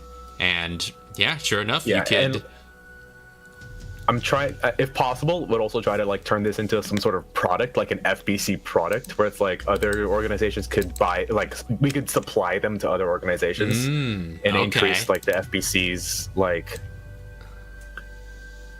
what do you call it?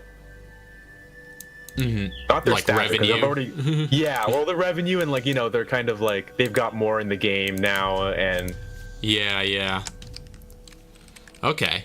look So at kind us, of. we're good people. We're good people. Look at us. We're supplying other organizations with helpful technology. Yeah. I'll say, make a quick persuasion check to see if you could get the ball rolling on that. Okay, Sort of bark this up the chain. that's better. 17. All right. Yeah, you put forth quite a convincing sales pitch for it, and it's sort of being run through the business end of the FBC to come into being, and it certainly helps justify the cost of producing these things for yourselves.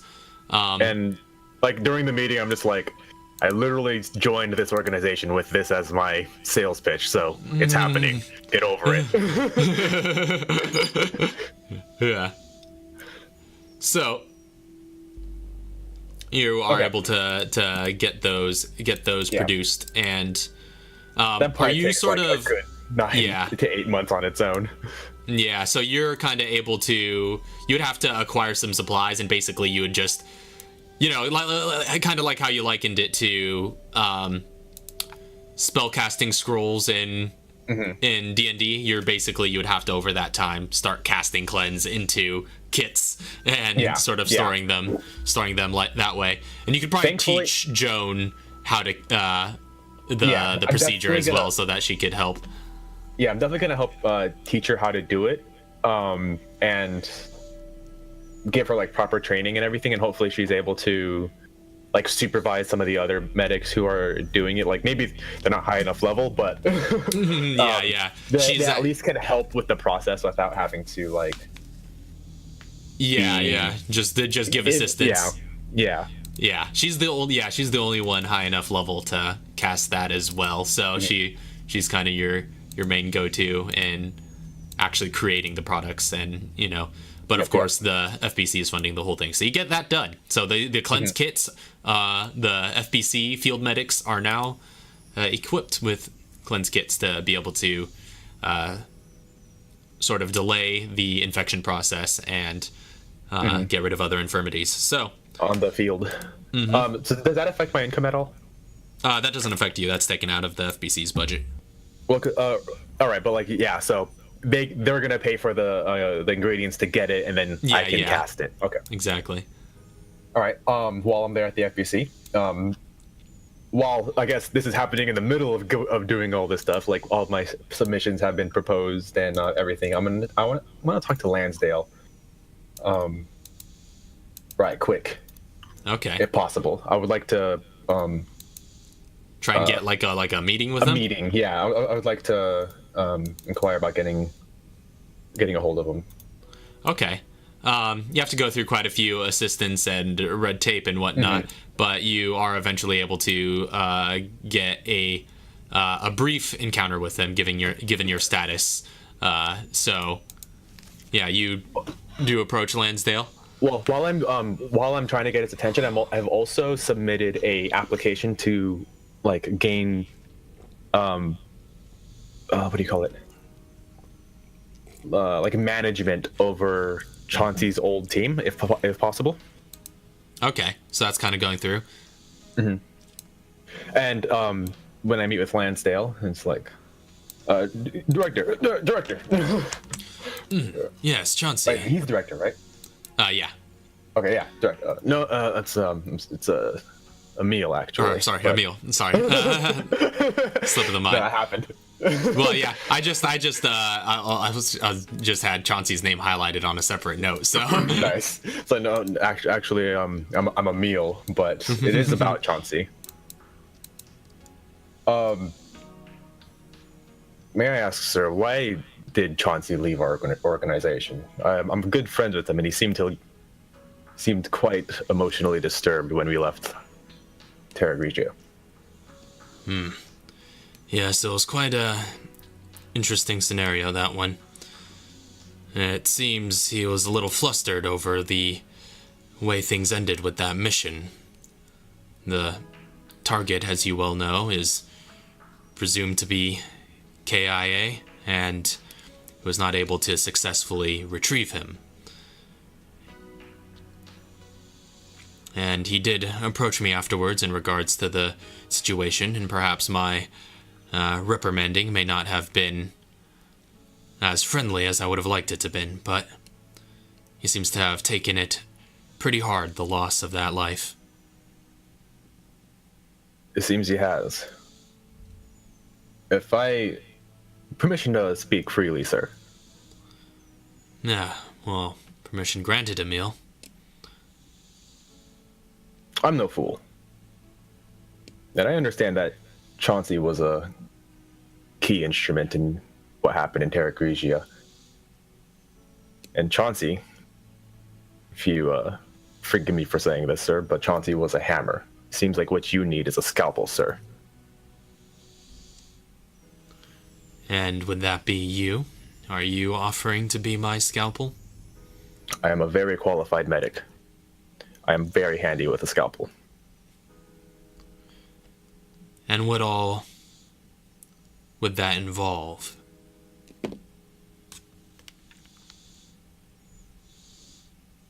Well,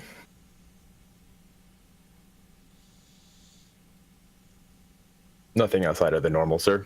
But just understand that you can trust me.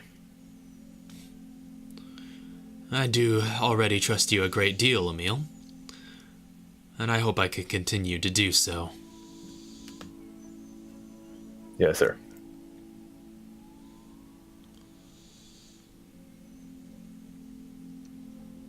And I'll let him go on to his meeting or whatever I just interrupted him from.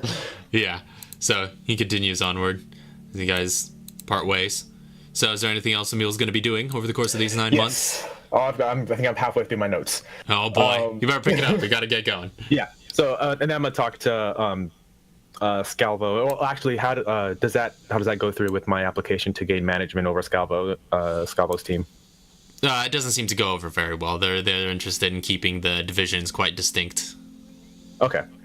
I'll just talk to Scalvo and be like, "Hey, did you hear from Chauncey yet?" Yes, I did. Seems he's over at the BSAA now. Yeah, he's been doing good work, I assume. Have you heard why he left? Kind of left in a bit of a hurry.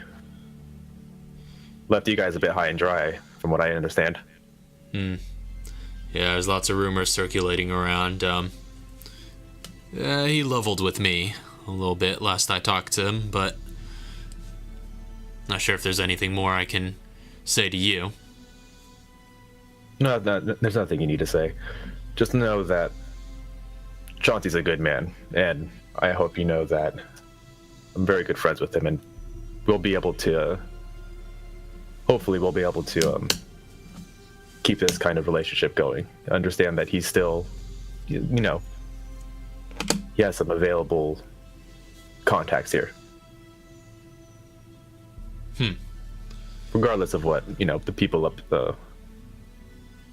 at the top of the ladder say.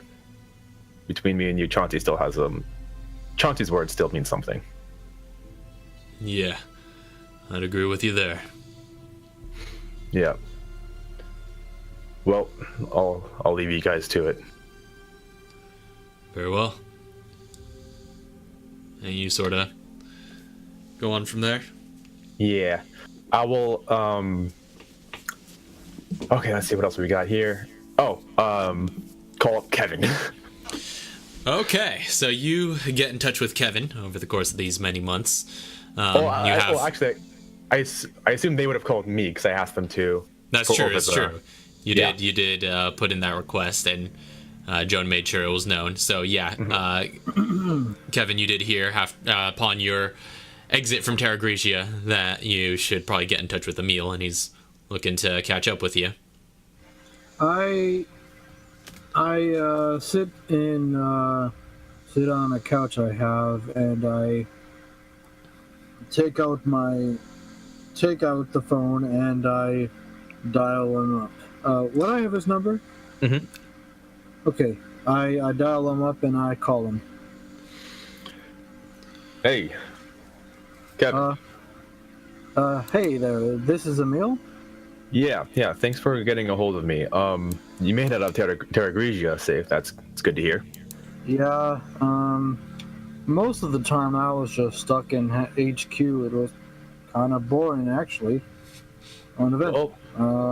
Sometimes glad to see you are also out. Yes. Yeah. I actually had to leave quite early. Do you think we can meet in person? Maybe over a drink or something. I mean, sure. What's the occasion? Well, I just, we haven't talked for a while, and I need to ask you some important questions.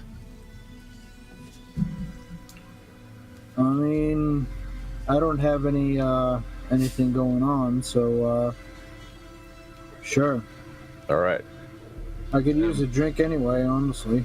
Yeah, after what just happened. You don't know the half of it, my friend, but we can talk about that later. All right, and we'll figure out a place to meet, and probably at a bar or restaurant or something like that. Mm-hmm. So yeah, you guys, one of you can road trip to the other. Mm-hmm. Maybe meet in the middle or something. Yeah, maybe meet in the middle. Yeah, but you guys find a place and settle down for some drinks at a bar. Yep. Well, yeah, that's definitely need this. How are you feeling? I mean, I guess I'm holding on for now, but honestly, after that whole incident, after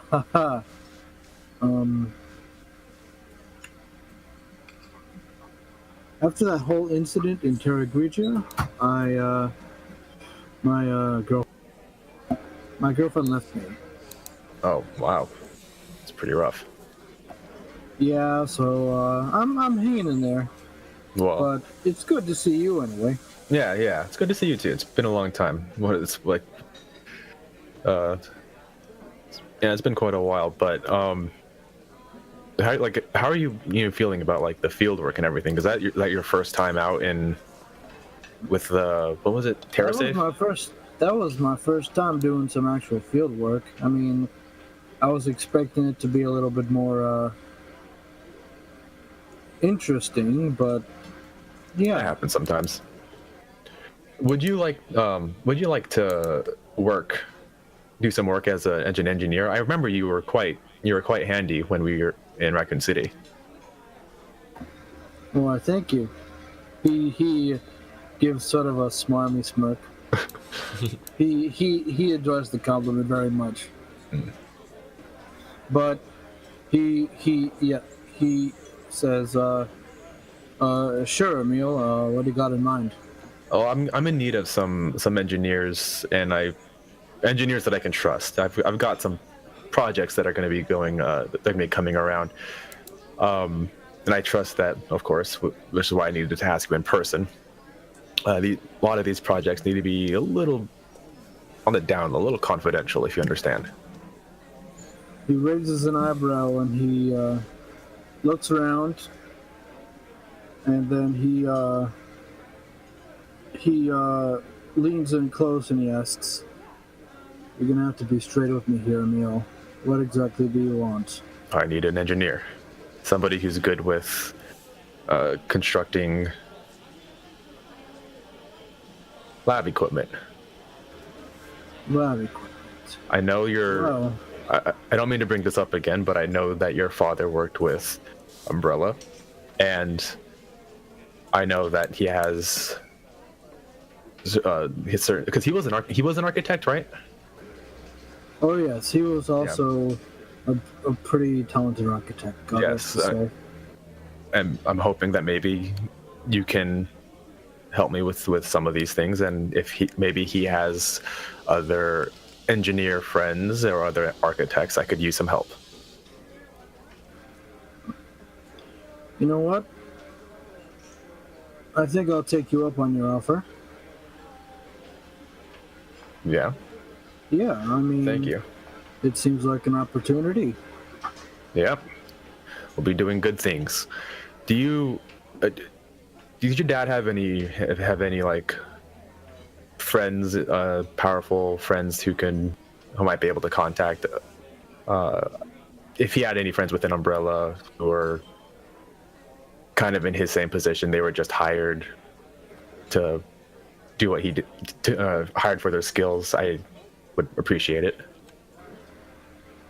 Would I know anyone like that, DM?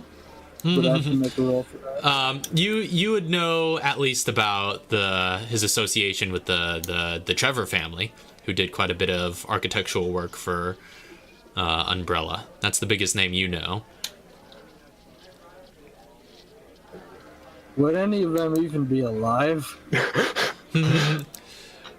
I think you would have heard if you kept up with it, because you knew about your father's connection with them. You know George Trevor, the sort of patriarch of the family, died in Raccoon City. But you have heard rumors that some of his lineage sort of carries the torch of doing his style of work. I see. I look at Emil dead in the eye and say, I know some people. Have you heard of the Trevor family? The name rings a bell. I think you may have told me about them at one point. Oh yeah, I think I might have, yes. But yes, that family, they've always been friends with us. And while we aren't as well known as the prestigious Trevor family, they do good work, and a few of them to help out. All right.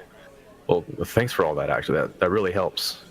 Look forward to working with you in the future. I'll let you know once we've launched, let's say. I look forward to it. As do I. This will be good. I'm doing good work here.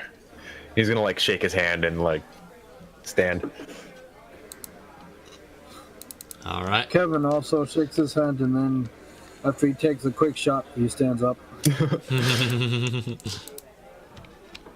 All right. All right. And so the two of you, come to that agreement and part your ways. Mm-hmm. Feel good about this. Yeah, Emil, if you want to do anything else, if we could fast track it a bit.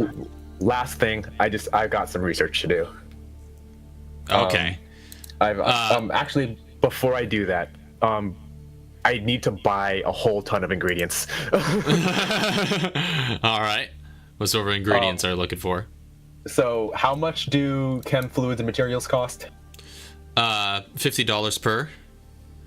All right, so that's all right. It was 500 for stack, right? Yeah, 500 for a full stack, and a stack is the most you could get given these 9 months. Again, this would be depleting Kelsey Ellington's inventory a couple of times. I dropped by Kelsey, like at the size shop. I dropped by and it's like, well, Chelsea, I'm back again. You know what it is. And she's like, oh, yeah, Emil. And then the next time around, she's like, oh, no, Emil. Hey, I'm trying to keep you guys in business. I appreciate that. Hey, you have all these chemicals. Like, what's your background in being around all these? Oh, what, me? I mean, I'm not formally educated like you, sirree, but, I've dabbled. I've burnt my fair share of fences and, made my parents quite upset growing up, but I'll tell you what, it's given me quite a passion for these kinds of materials. Yeah. Well, do your parents run the shop? No, I run the shop all by my lonesome. Oh, really? That's fantastic. I'll keep you. I will be a loyal customer. We should Well, I hang out. We appreciate should it. do some science. Oh, I like science. I know you do. You've got that spark in your eye, and it's a little sickening, to be honest.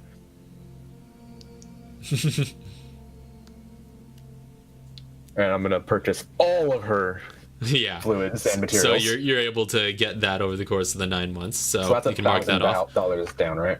Mm-hmm. For the 1010. Okay. Yep. So that's my purchasing, and then I'm going to heavy research. All right. Emil, why don't you go ahead and meet me in the side room? I will. Yo. Okay. So what is all the research you're getting into here? So, some of this research, I'm trying to, I need to make some steroids, Mm-hmm. and then I need to convert some of these steroids into a sort of pharmaceutical application, kind of in the same way that I did with the cleanse, but less, like not a kit, but more like maybe a pill or something, or like some sort of capsule that could be used. And I'm really diluting the power of it. Like, it's not going to be a full steroid, but it is going to have the benefits of like increasing metabolism and health and vigor and all that good stuff.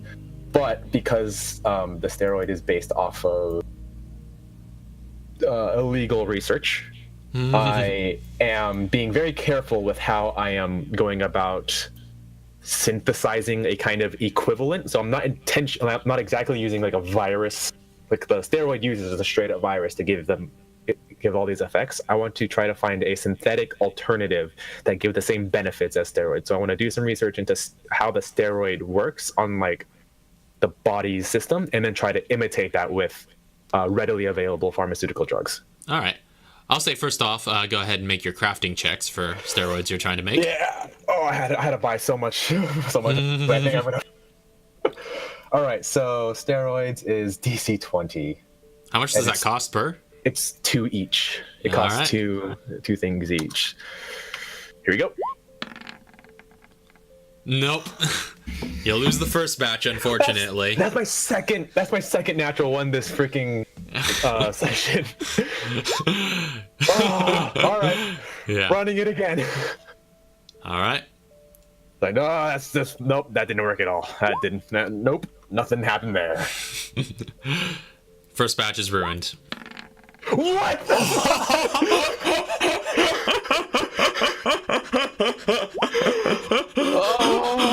Second batch is also ruined. Looks like people are pressing F to pay their respects. Okay, that's 4 used. Here's number. Here's 5 and 6. 5 and 6. Give me a natural 20. Oops, I almost give myself a bonus of 1. There we go. There we go. Okay, I've got some steroids. All right. So I you get... think a stack of two steroids. Yes, I do believe that does come with two. Yes. So I've got 2 steroids, and I'm going to attempt to use them as, I guess, ingredients in this research this resource project. All right, I'll say go ahead and in order to do this, I'll say it won't expend any of the steroids, but you just have to reference them like under microscopes and whatnot throughout the process. I'll say go ahead and make a medical check. The DC is going to be rather high, but you may make a medical check. I understand the DC will be high, and I am going to be working on this for a very long time. Hopefully for 27. That just succeeds. So over the course of these 9 months, you are able to do a fair amount of research into this. You just, by the way, made 4 rolls and rolled 2 different numbers.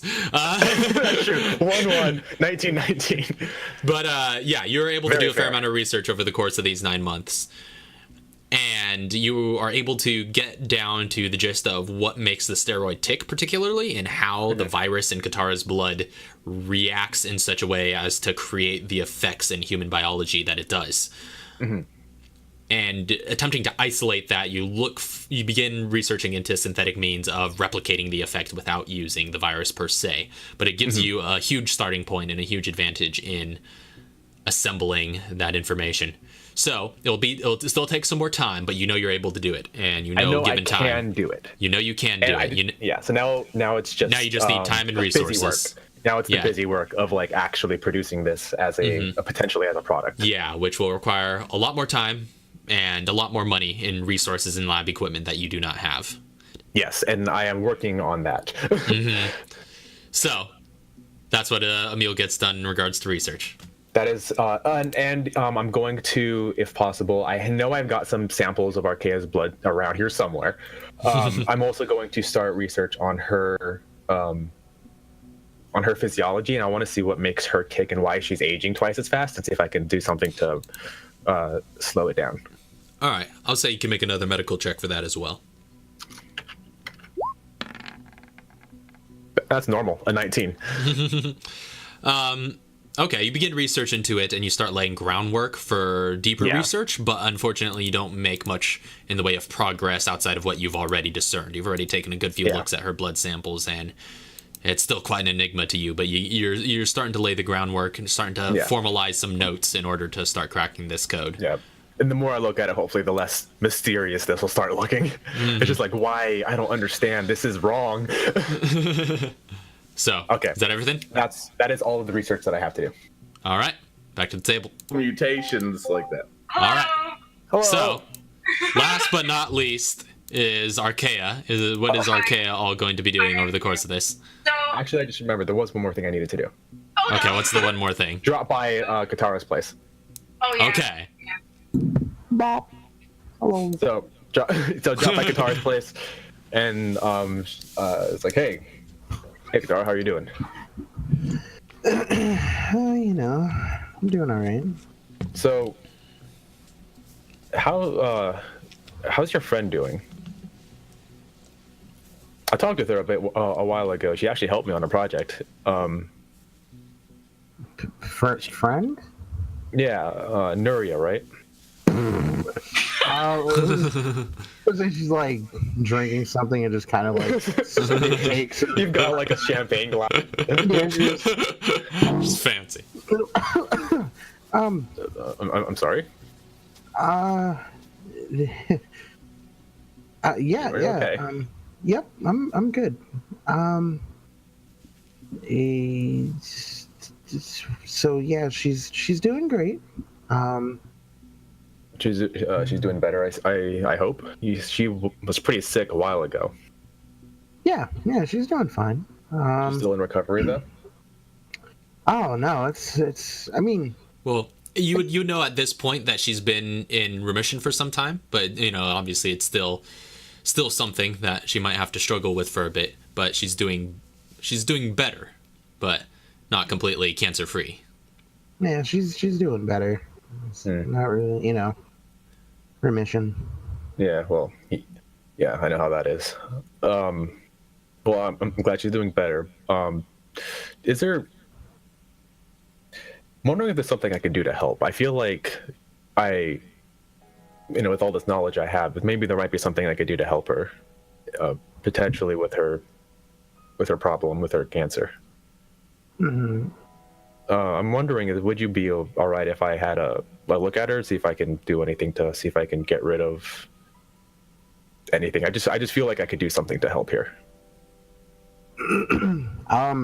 So around when does Emil come to visit? Is this before Nuria leaves or after? I don't know. This would have to happen sometime near the end. Yeah, she leaves at the very end of the break.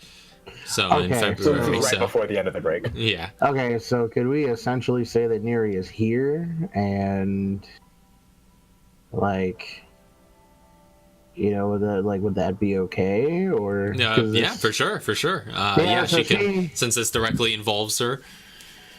Okay, yeah, so she's like, yeah, come in. Yeah, Neria's here. Oh, well, yeah. I just would like to. If there's anything I can do to help. Yeah, no problem. Yeah. Nuria, you hear Katara calling your name from the living room. Peeks out. Hey, Hello? Emil's here.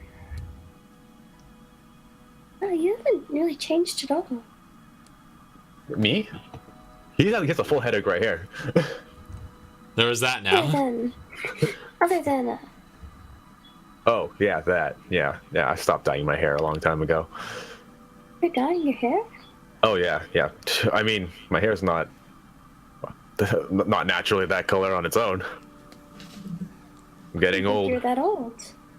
I'm pretty old. Well, I'm not that old, but stressful life. How are you doing, by the way? We talked a while ago. Thanks for helping me with that, by the way. No problem.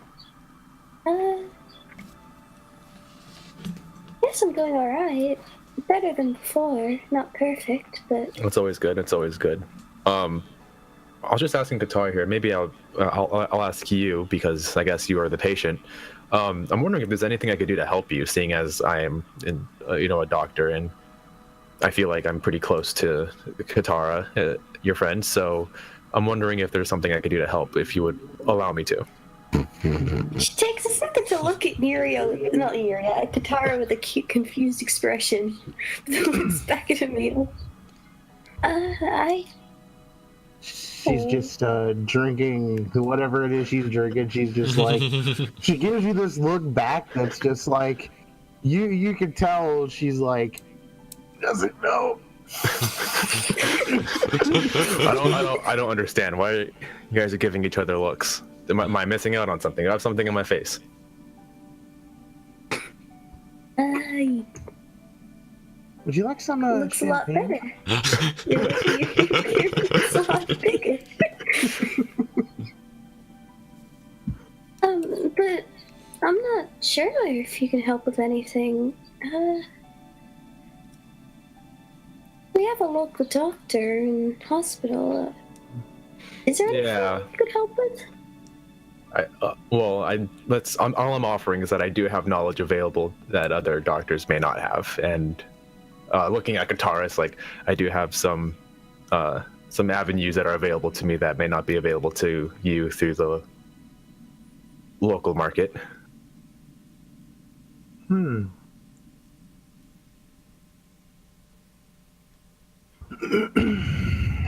Well, I don't see where it couldn't hurt to, get some more help here and there. Because if you're in remission, it could come back at some point, and if you're fine now, that's great. But being completely free of it would be, best. You don't have to have that hovering over you at all times. Not sure if there is a way for me to be completely free. That's what I want to find out. I might have something I can do.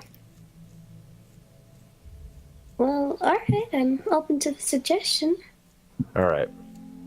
Well, I don't want to take too much of your time, so if I need something, I'll call ahead. And I'm pretty busy these days, so I'll let you know if I need anything. And good to see you too.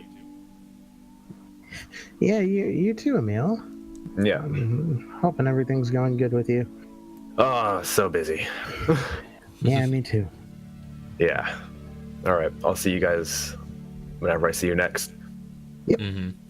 And so then- if See ya. Nuria does volunteer for that, then, I would say, over time, you could like share basically the details of your particular medical case with him, and then you could do with that what you will. Yep.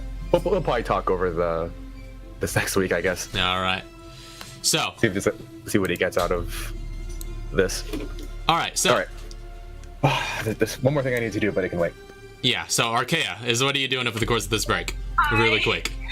I'm here because I wanted to go last for a reason. So seeing Violet not come immediately back into the house, and especially seeing Emil not come into the house, once Violet does come into the house, she kind of peeks around the corner of the wall wherever she is, and she's like, Violet, everything okay? Oh, yeah, everything's fine. How you doing, Archaea? It's been some time. Well, to be honest, I feel old. Well, you certainly will be feeling that a lot faster than the rest of us. Yeah, understand. Well, I did find one thing that I was looking for. I don't know how much you know. I don't know how much Mila shared with you, but I did find Aiden. Oh, that's your father, right? That's good. Right. Well, I don't know if it's good or bad, but let's just say not the man I expected.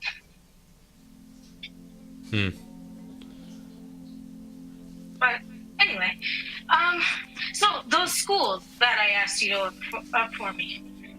Yeah, I did quite a bit of research, and she kind of walks you through during your time there over the lay of the options, but she seems to heavily recommend the University of Florida, as it's among the top-ranked colleges for education in that area. Okay. She's like, oh, well, you think I could get a tour while I'm here? I'm sure they have some sort of arrangements for campus visits and all that. Most colleges do. I don't know nothing about this. I've been out of state for out of country for a while and running around in Chicago and trying to find Aiden and keeping peace with Chauncey and Emil and everything. I don't even know what a real life is. Well, hope I could help you with that.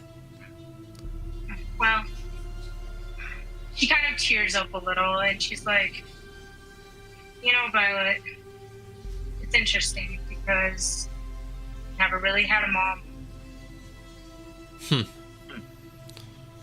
Yeah, seems you're have no shortage of dads, though. No shortages of dads. I've even ran out of names to call them all. Oh, speaking of moms, my mom wasn't with Aiden when I found him. Oh?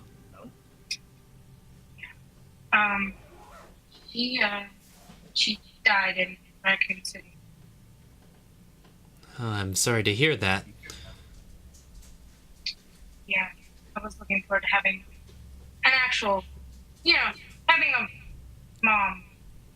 But, like I said, I got you, so. And you're great. Well, I appreciate that, Archaea. I'm glad I could be of help. Awesome. So she would definitely like to look into getting a tour of the University of Florida. Yeah, you could probably get something like that at some point over the course of these 9 months, and you look into checking it out, and yeah, you do find they have quite a bustling program for what you're looking to get into. Perfect. Can she go ahead and apply for the University of Florida? Okay. Yeah, well, at this point, they're not quite taking rather applications yet. Well, because you first need to finish the current year in high school in order to get your diploma, and then the year after you would be able to apply for the next semester. Sure. Yeah. All right. Got it. All right. So she looks at that. She's like, "Oh, that's awesome. A lot of people." And she also wants to, while she's in Florida, she wants to just view classifieds and see if she can't find herself a motorcycle. Right, yeah. And go ahead and I'll say, for this, make an investigation check. Okay. Just 1 second. For some reason, Emil's dice just rolled for me. 1 second. Investigation.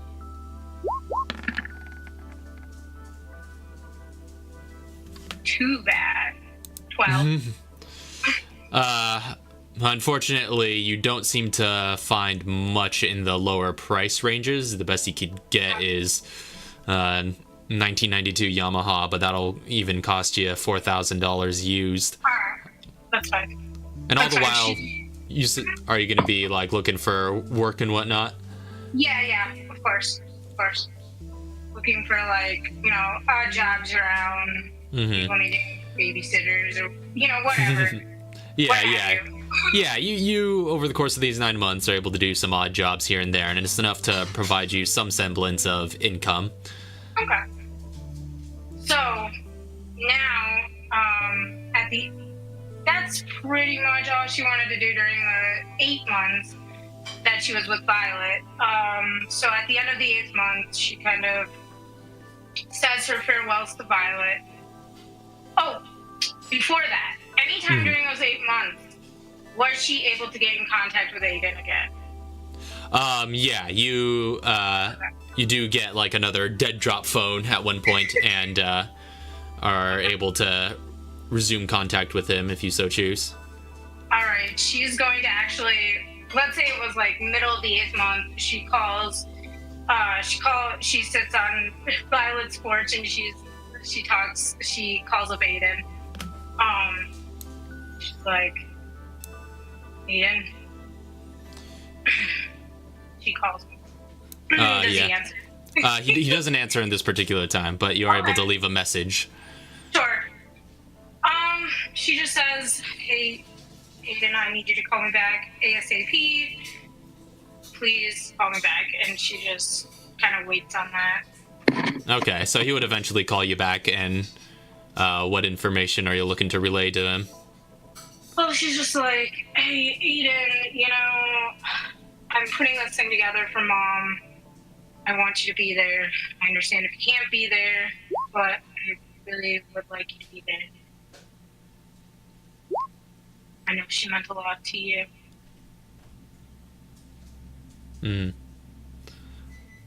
So you explain the details of that? Right, and where it will be, and, the address and all that stuff. Yeah. He seems to take it under consideration. Okay.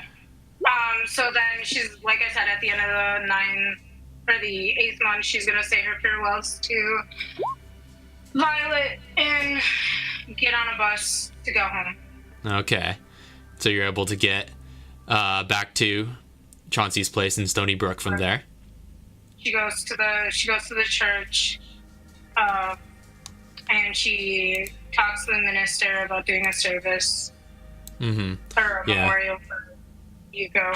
Yeah, the local church there, the priest, Father Tobias Parks, who's gotten to know you well over these years, is able to make arrangements for a small, just sort of candlelight service one of the evenings, and you're able to use the sanctuary for that purpose. So the day before that happens, she's going to actually call somebody she hasn't talked to in a long time. She's going to try to call Robert. Okay. You reach out to Robert, but he doesn't seem to answer. That's okay. She kind of just leaves a message if there's an answering machine. And she just leaves that information with him, saying that she'd like him to be there. And then the day she calls up Emil and Katara and the faraway people, and she tells them about it as well. Okay, so the rest of the party is kind of all invited. Yep. And when I get home, when our kid gets home, is Allie there? Yeah, Hallie is living with Chauncey at this point. So yeah, that's a new face that you're not used to seeing around the Clancy household. Like, she kind of walks in the house and she's like, hey, hey, Papa, what's going on? And she sees Allie. She's like, hi? Ah, hey there, sport. Good to see you've made your way back here. Yeah. I remember you briefly from Raccoon City. How you been holding up? Well, it's been up and down. How about you? Oh, pretty good, pretty good. Hey, do you know where Chauncey is? I gotta run. I got a memorial tonight at the church for my mother. Do you know where he is? I think he's just upstairs. Hey, Chauncey! Yo. Yeah. Like, I stumbled to the steps. I'm sleeping in the chair. Oh, okay. He's sleeping, alright. Just like, hey, Papa, you know we got that service tonight, right? Yeah. Yeah, I know. Well, we've got about 2 hours before we gotta be there, so get dressed and come on. Okay. And she kind of looks over at Allie as Chauncey goes, to get dressed, she's like, Allie, you're more than welcome to come if you want to. I appreciate the offer. I'll certainly join you if you all are headed there. Yeah, we're gonna go as soon as Chauncey gets ready. All right. And so, fast forward if you want to Yes. to the service. I actually have a speech prepared. Yeah, so you guys gather into any of the other party members who are willing to be there. Right. Emil's there. Exactly. Hey, would Kevin know about this? If Archaea had a way to contact Kevin, she would have invited him as well. Oh yeah, I've got his number. Yeah, Emil could have told him. Yeah. I mean, So- Anybody that had their lives affected by Raccoon City was welcome to come. oh, okay, so everybody's popping over. Yeah, well, she extends the invitation, so anybody who Right, wants to right. go may. Yeah. So, Well- what? Oh, never mind. So All right. you all gather into the sanctuary of this Catholic church in Stony Brook. It's kind of a wide and tall sanctuary. You see the stained glass windows sort of shining through. It's nighttime by this point, and the interior is mainly lit by various candles and things of that nature in order to emphasize the somberness of the occasion. And you all are allowed to pile in there. So who all is there? So there's Archaea, Chauncey, and Allie. Emil's going. Emil. For the Raccoon City survivors, the anniversary is in September. Could we just have it at the same time? True. Like, Yeah, instead you of guys having could the kind of make anniversary- it coincide. Yeah, Yeah. sure. Yeah, There that's you go. fine too. There you go. For the first time, Kevin would be there too because Yeah. he also had the invitation, and he would accept it. As well as that. So, like, All right. is everybody, just crashing at the Chauncey house? No. We're all going there? I mean, you could. I already live back where. Wait, where is it at? It's at the. This is at Stony Brook. Stony Brook. So I'm Yeah, saying- so, obviously we're going to have our reunion at Stony Brook. Yeah, this I'd year. imagine it changes So- places every once in a while. Every now Yeah. and then. Yeah. Yeah, like Katara would be there if Neria wanted to go. Yeah, since it's He is only earlier. going if Katara's going, but if she doesn't know who Archaea is. That is true. That's true. This would be her first time Yeah. seeing her. You haven't talked to me in years, so that's fine too. So, you all are able to, have the sanctuary, you have the floor, Archaea. Okay. She looks around to see who attended. Does Eden look to be there? You see all of the party members who just said they would be there, kind of occupying the first couple of pews. You do see, way in the Some back guy of the in a hood. sanctuary, this rather shaded figure kind of leaning against one of the walls with a baseball cap over his head. You never really get a good look at his face. Okay, so creepy male box guy. Got it. Got it. All right. So she kind of just stands up near where the preacher or the minister would usually be, and she's like, "So, I want to start by thanking all of you for attending. When I found my father after spending so much of my life looking for him, and my mom. I found out sadly that my mother, Yuko, didn't make it. She died in Raccoon City. Now, for most of you here, I understand that you know what happened in that city, but for the uninformed, it was only the start of the bio attacks. There isn't one person here that can say that their lives haven't been changed in some shape or form by what happened there. Some of us lost loved ones, such as myself, and then others lost themselves, or worse, their lives. What I mean by some lost themselves is simple. They just aren't the same as they were before what happened there. My father, Aiden, is a great example of that. From what I've heard, or when my mother was by his side, happy, and his heart was full of love. Now he is cold, untrusting, and outright frightening at times. This doesn't stop the love I have for him, or the love he has for me and my mother, I'm sure. Whether my father Aiden is here today or not, as we honor the woman that meant so much to him and to me, I hope wherever he is, he knows that whatever he has done in the past means very little to me and doesn't matter. A wise man once told me, doesn't matter what you did in the past, as long as you are willing to change. And it's what you change into that matters, the here and the now.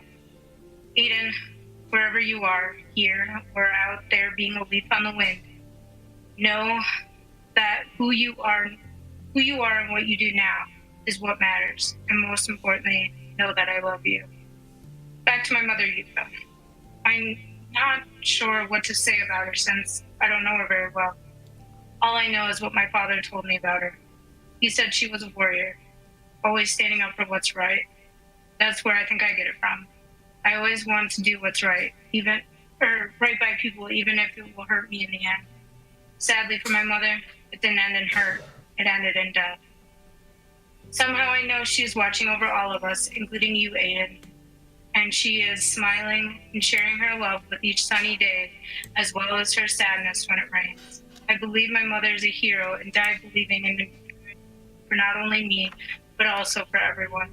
My papa once told me, when I found out something that I thought changed me forever, he said, Archaea, it doesn't matter what runs through your veins. You're still Archaea, still my little girl.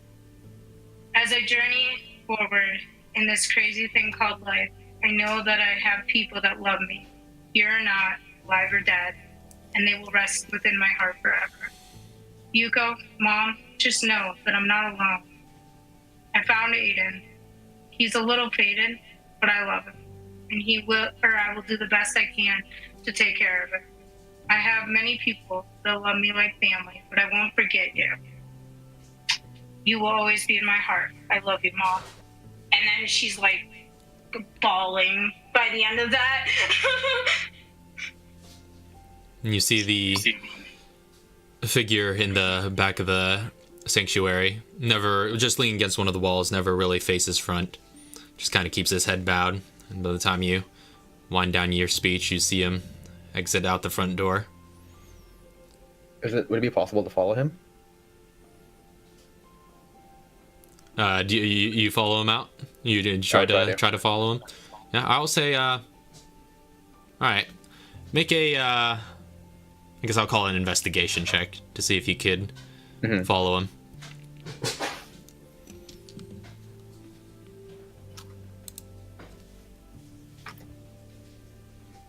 Okay. Oh. That nat 20 though. So you see the figure exit out. He starts ducking through some various alleys and side streets. It kind of looks like a pattern intended to throw a tail. And but you, having a little bit of experience in that area yourself, kind of follow through and are able to stay on him. He eventually makes his way to this sort of nondescript little sedan and fires it up and drives away. So I can follow him, but I can't catch up to him. I mean, do you try to like make yourself known, your presence known to him? Yeah, Okay. I'm trying to intercept him. So, yeah, if you like call out to him somehow, or make your presence known, he might stop. I'm trying, like, I'm I don't know how discreet a 6 charisma can get, but kind of just like catch up to him and like just like walk really quickly up next to him, and I'm gonna hand him a note, and just like continue walking past him. Okay. So yeah, I'll say that I guess since there's no real stakes here, I'll say you're able to do that without a check, but you sort of hand the sloppiest handoff. The sloppiest handoff. Yeah. All right, and yeah, you sort of hand that by, and it seems the figure seems to have noticed you before you get to him and isn't surprised by it. But so, what does the note contain? I can send it to you. Okay.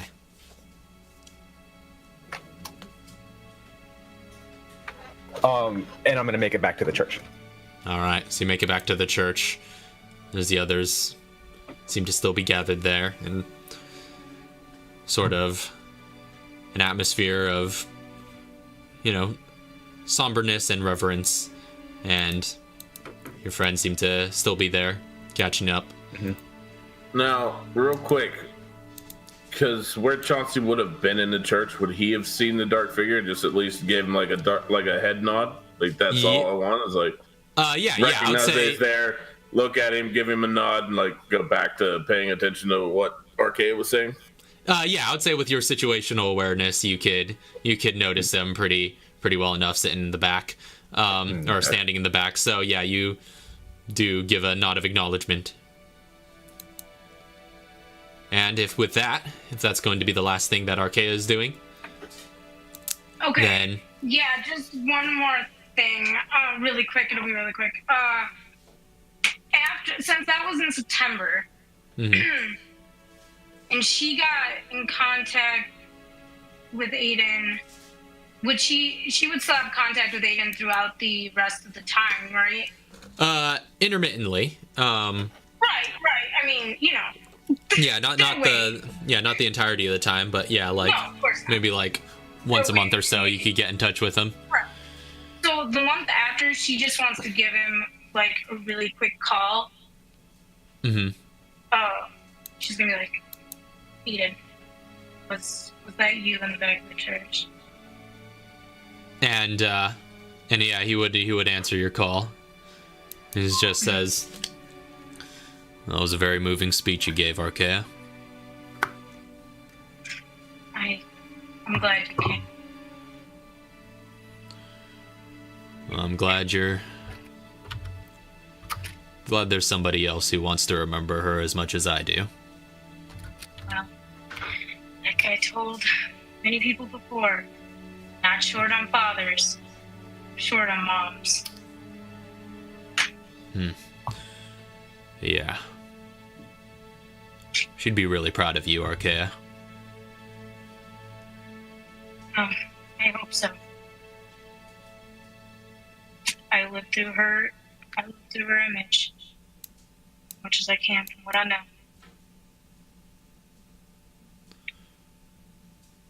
And Just know that I love you. I love you too, Archaea. And stay safe. And she hangs up, hoping to hang up before you guys. So you beat him to the punch. And Yeah, that's the last you hear of him for a little while.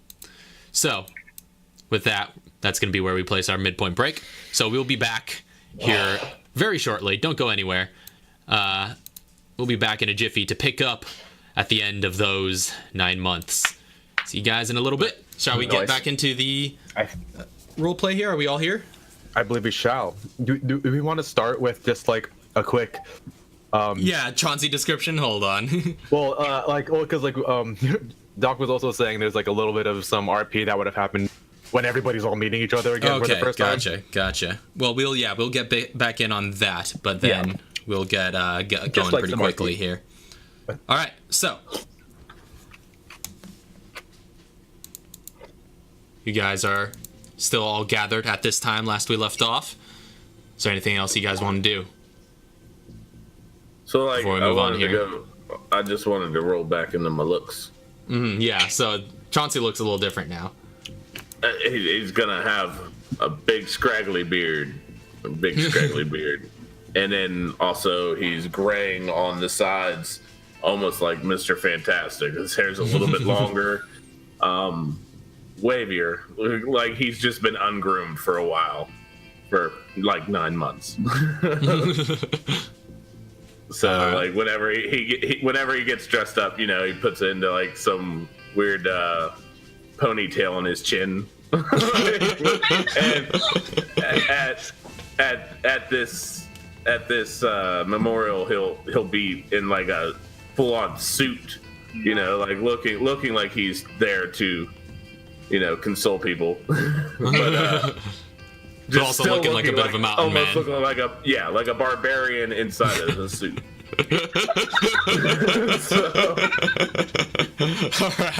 All right. I'm getting the mental image here. Good. That's what I want. I want the barbarian in a suit at the moment. This is the only time like you see Chauncey without armor on, and he's standing in a corner. Yeah. So when you get back into gear, is your beard just going to be hanging out under your mask?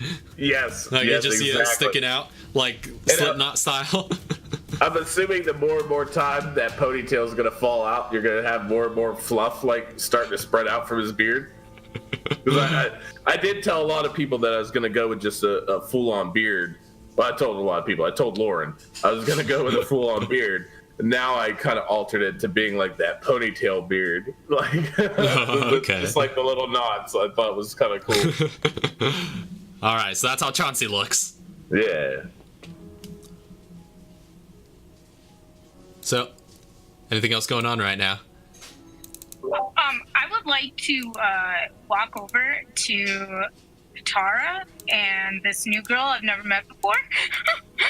Oh yeah, Katara and Nuria. For the first time. Okay, so you all get well acquainted and get thoroughly introduced. Be like, hey, Tara, how's it going? Wait, who's this? All right. Oh, this is Nuria. Ah, nice to meet you, Nuria. I'm Arkea. I'm sure you've heard plenty. And she looks over at Katara and gives her kind of that look. But anyway, well, I want to thank you all for being here anyway. Yeah, no It's not a problem. problem. I understand She the kind feeling of of. hugs Katara. Since she's the closest. I understand the feeling of losing a mother, and it's always nice to do the memorial for them. She looks over and kind of like still like holding on to Katara in a hug, but kind of looks over at Neria. You also lost your mother. Yeah. Cancer a few years ago. Well, and she reaches into her pocket, pulls out a piece of paper, writes her number down on it, gives it to Neria. If you ever need somebody to talk to, I'm around. I appreciate it. Yeah, no problem. And she kind of walks off to find Kevin. Don't All right. worry, that's not to be played here. Me and Troy are gonna do something for that, and I'm Okay. gonna figure out. So Yeah. Now this time, steady Katara, you rainfall brought your seems to be falling on the cathedral. There was so much going on. What happened? Like, I heard the whole thing with Arkea, Nuria going on, Yep. and all that conversation. So what happened after? Oh, she just walked off to find Kevin. Okay. Yeah. What did Emil say? Because I thought I heard Emil speak. Oh, Katara, I see you brought your friend. Yeah. I just wanted to, come by and figure the invitation was sent out. So. Yeah, you guys go everywhere together. Yeah. Just. He just kind of leans in and is like, should we just tell him?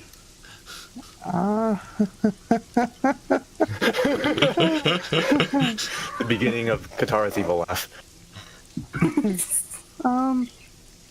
So, yeah.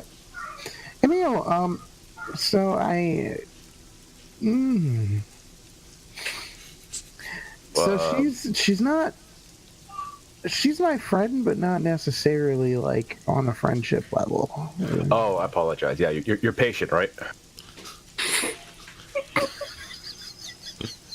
He's trying not With my situational awareness, Situational awareness. What's going on over awkwardness. situational awkwardness. my situational awkwardness. Can I just tap it? Just be like, Emil, you're never gonna get it. What? I'm sorry. You know what? Hey, Miria, you wanna explain this too? Push me out here.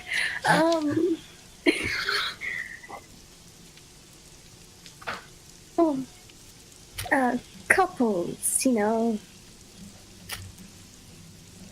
What? You know, couples, like, you know, we're a couple. Like a duo, like you're like best friends. They're Look a of dynamic concern. duo with a little bit of more dynamic to it. She's just like Katara's got this look of concern. Just kind of. Like you guys are good friends. I understand. I don't mean to pry. I apologize.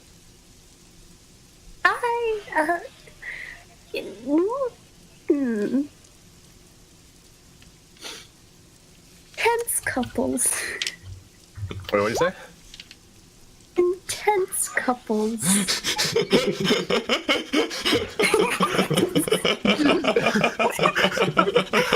Honestly, doesn't know what to make about that. They're just like, When you need her.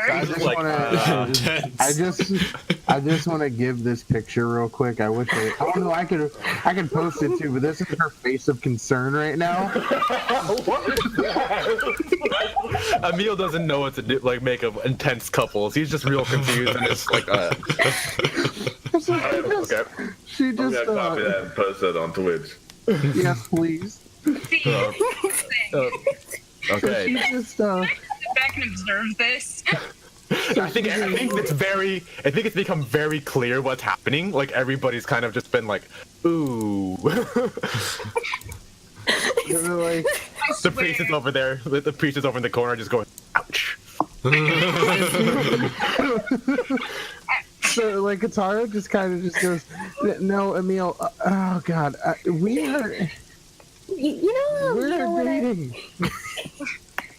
You're dating. Oh no. Yes. It's just we're dating. Wait. We're a couple. We're. Love. You're both. Well, I need a moment. just kind of like walks out into the rain, just like. Then he walks out into the rain, just like, wait a minute, hold on. Oh my god. Kay's just standing there going, what in the world? He's just sitting there, just like.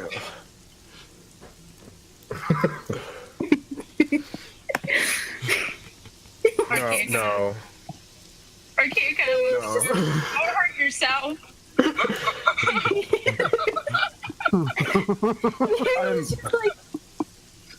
Which wasn't the best place to say it. Katara's just like, what? You know what? I don't care. I don't care. It can be said in a church, outside the church, around the corner from the church, anywhere. I don't care. If they're having service, I will shout this out in the middle of a song. This is beautiful. Could Chauncey just be like, you'd think he'd notice, with this much man walking around, this woman, and she has no attraction to this man of man, then she obviously doesn't go for men, right? I thought his intelligence was at a 20. Not very bright. Well, it's a very conservative fella.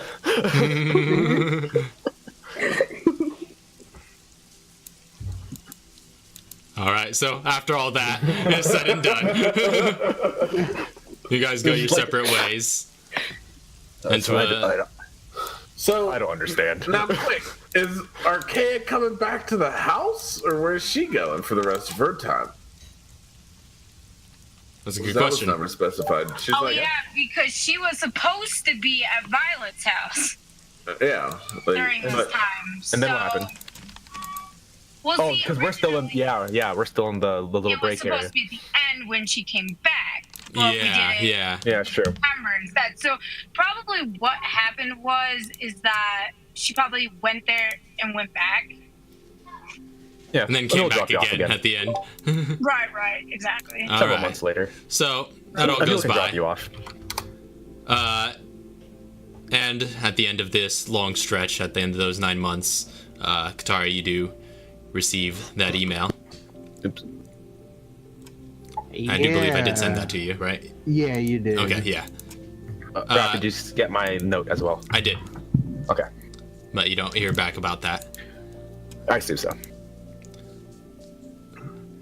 And so if for the sake of the stream you want to exposit on it, you may, but what's Katara going to be doing?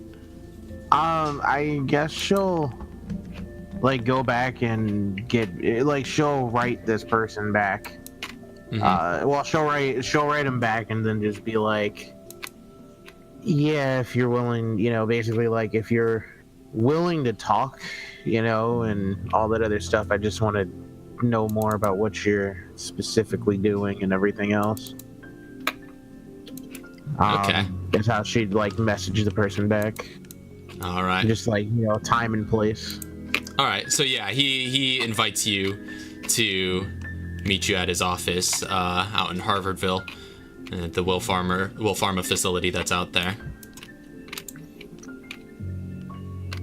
All right, yeah, cool.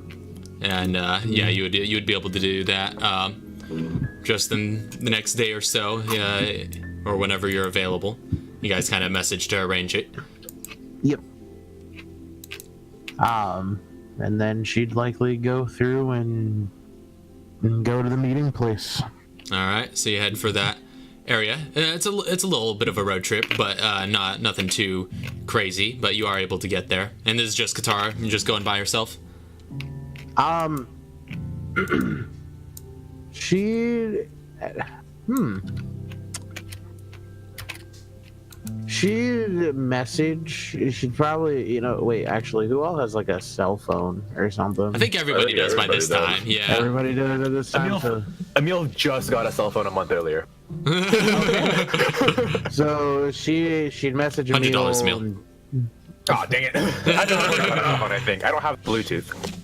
Yeah. All right, yeah. Oh, She'd wait, no, yeah, message you Emil did. and Chauncey, Yeah. and just kind of let them know like the person that she's meeting, who is Frederick Downing, person that she worked with back in Raccoon City, and just kind of let them know about the place called Will Pharma, is the leading researcher and everything, and that he's basically going to talk to her about things that she could be interested in, especially in quotes items. But if they want to pop around to the location, this is where it is. If you want to hide off at the side and listen in somewhere, you could, But if not, then she'll just get back to them when she gets the info I and totally, whatnot. I totally forgot to do this, but can Emil contact Fox and it's just like, hey, can I get some surveillance equipment right quick? On short notice, this is a little difficult, but yeah. are you guys heading there or? I assume this is like a come alone type of thing. It's It wasn't exactly clear, but the invitation was given to Katara. But it does, it depends on how you guys want to go about it. If you want to present Yeah. yourselves as a group or Well, Emil was like, seeing as hopefully we're going to be going into business in the future together, this could be a potential business proposition. So Emil, if he would ask if you would like him to come with you. Sure. Okay. All right. Sure. Chauncey, does he still have connection with Maya? Yeah, he would. Could I run all that information that was given to me through Katara to Maya? And have her pull up any information that she has? Mm-hmm. On Frederick Downing?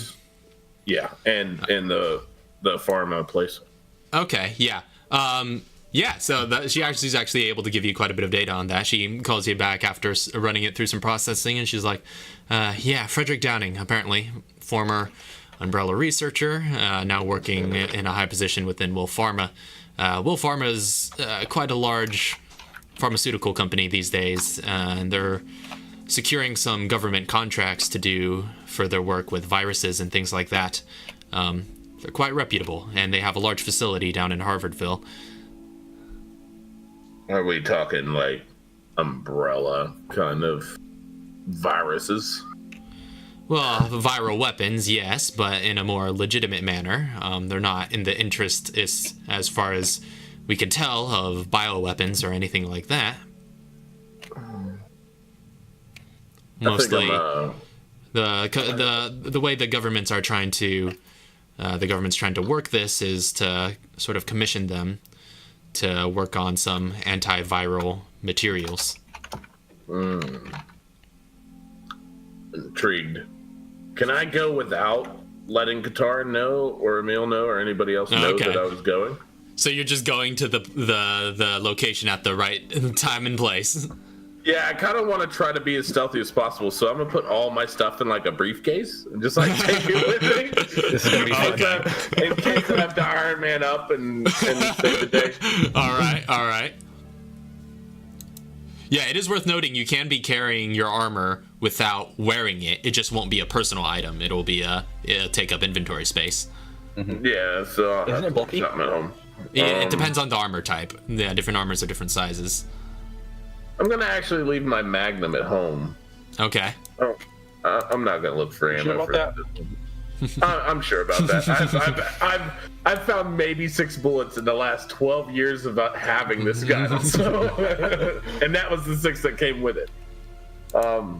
Yeah, I'll leave my Magnum at home so I can carry all items concealed, I guess. All right.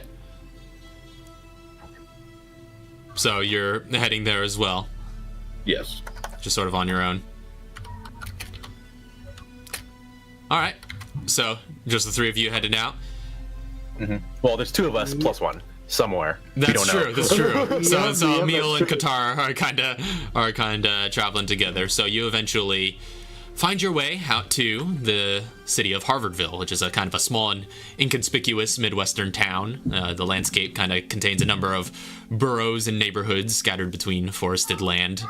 Most of the industry seems to be rather blue-collar, save for the massive Will Pharma facility connected to the edge of town by a long and lonesome road, and that is the road that you head towards. You eventually get on that long road, heading out of the town, and you eventually come across a checkpoint. It looks to be a bit of an automated stop. There's a ID scanner, but there is like a manned booth kind of on the other side of it, and the security personnel kind of sees you approaching in your vehicle and just says, yeah, can I help you? Yeah, hi. I'm here to meet with Frederick Downing. All right. I assume you have something scheduled with him? Yes. You see him kind of like, calls in some stuff over the radio and eventually hears back and kind of nods to you. He's like, all right, you're clear to go in. She nods. Starts heading over. All right, so the sort of blocker is kind of removed from the road and you're able to head in. You enter into kind of like a courtyard area after driving a little ways forward with a helipad, as well as a fancy fountain above which you see this holographically displayed clock kind of floating above it. And you see there are paths from this courtyard leading to two facilities. One of them is this large circular facility with a spherical roof, the air dome facility, and the other one looks to be these four smaller buildings surrounding one central tower that rises far above the others. These are kind of look to be like an office sort of building. As you kind of pull in, you do see Frederick Downing kind of comes out to greet you. You see him, he's kind of dressed in a sharp gray suit with a square jaw and glasses. He's got youthful features, but well-kept silver hair combed neatly over to one side. And before we get to him, what's Chauncey doing meanwhile? I didn't know this was gonna be a secure facility. Would I be able to use my BSAA job to get in there without question? Do you try? Yeah. I mean, what's the worst that could happen? I'm here under BSAA orders. So you say that to the guard as he approaches your vehicle? Yeah. He's like, may I see your credentials? Nah, I throw him everything that I have available in credentials. All right. Yeah, and I think you could replace in your personal items, I forgot to mention this, your FBC ID with a BSAA ID, which you now have. I did. Okay, I sweet. assumed that much. Yeah. So, yeah, you show him all that, and he's just like, are you scheduled for some sort of meeting? Oh, it's a little hush-hush meeting, but I'm sure it's somewhere in those books. You may not know about it, but it's there. Well, I gotta clear everybody who's coming through here, so I'm gonna have to run this up the chain. Hold on, you stay here. All right, while he's doing walks that, back to his booth. Can I buzz my eyes? Like, give me somebody in the here. Give me somebody here that I could give a name that would keep this discreet, like, so I can get in here. What are you up to, Chauncey? What is? All right, the Wolf Pharma facility. You need a name. Yes, the name. Now, besides the one you asked me about. Yeah. She's here typing furiously on some keys. And she's like, all right, there's a researcher there by the name of Dylan Reed. Dylan Reed, all right. Just and I holler out to the guard, just between me and Dylan Reed. And he kind of seems to take it under input and puts in some calls. And he kind of returns to your vehicle and he's just like, Dylan Reed doesn't seem to have any meetings scheduled. Are you certain? Is the It's okay. You can just let him know I'm on my way in. This is something that we scheduled to check in on him. Make a deception check. Oh, damn it. No! My charisma! All right, here it goes. No, that 20 though. 12. He's just like, I'm sorry, sir. We can't be letting anybody through here until we have confirmation that Okay. you are where you're supposed to be. I'll wait. All right. I So you just just- lean back in my seat like I'll wait right here. You can either let me go through or nobody through. Let's speed this along. Sir, I'm gonna have to ask you to clear the road. Gonna have to ask you to let me in this building before I have to go to my superiors and tell them how you're failing to do your job. Can I do that as intimidate? Yeah, I say you can make an intimidation check. Yeah, I'll allow you to make one last check before he's calling the rest of the security. 20. All right, he's kind of taken aback by this, but like knowing your credentials check out, he's just like, All right. Well, I at least need to get you to clear the road here, so I'll let you through for the time being, but if you do anything funny, security will be on top of you in a snap. And I'm still in the same suit like that I wore at the memorial. So I'm like, can you really think that I'm gonna do any harm here? Like, come on, I have nothing on me. I'm just here on business. I'm here to do a job, and that's it. But no, you can check me for firearms and everything. Well, I'm afraid I'm gonna have to do that, sir. So could you please step out of your vehicle? And I do. All right. And he gives you a thorough search. Are you not armed right now? I am not armed right now. All right. So he lets you go through and lets you pass the entrance. You two kind of enter into this courtyard, and at this point, up ahead of you, if you guys would have parked your vehicle and stepped out at this time to greet Frederick Downing as he approaches you, he kind of approaches, arms kind of open. He's just like, Dr. Oswald. Long time no see. Yes, it has been a while, hasn't it? She's just kind of like walking over. Emil's trailing behind, respectfully. I hear you've been making quite a name for yourself in the academic field. I have. I'm trying to up the curriculum as much as I possibly can. A noble pursuit. I don't believe I'm familiar with your friend here. This is a this guy's I don't even know what to say. Colleague? Colleague. Yeah, there we go. It's a colleague of mine, Emil. Pleasure to meet you, sir. Emil. And you, I trust, close confidant with Katara? Very close. Very well then, you are welcome here. What in particular would your background be, if I may so inquire? He's asking Emil? Yeah, Emil. Emil will tell him his background is in what do you wants to sound fancy. Like you know,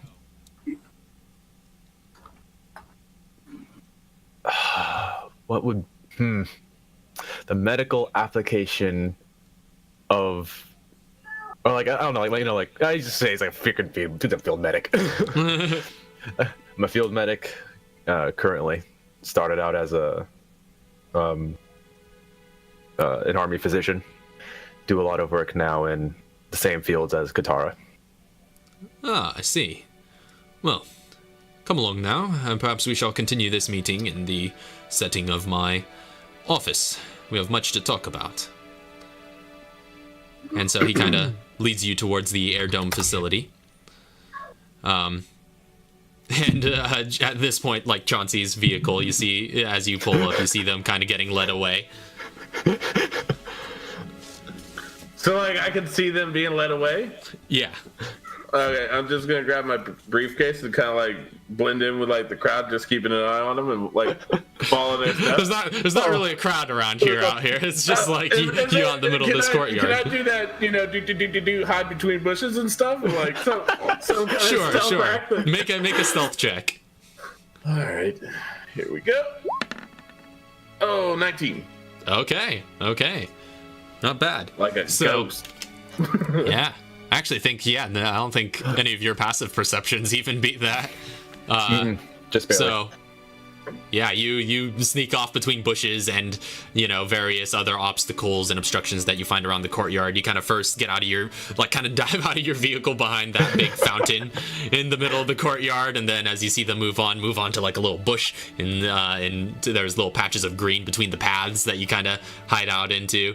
And then you just kind of move along, staying a bit behind them as they're led into this air dome facility. So as you guys approach the front doors and they're opened, you're hit with a sudden waft of air, and it just kind of takes you aback a little bit.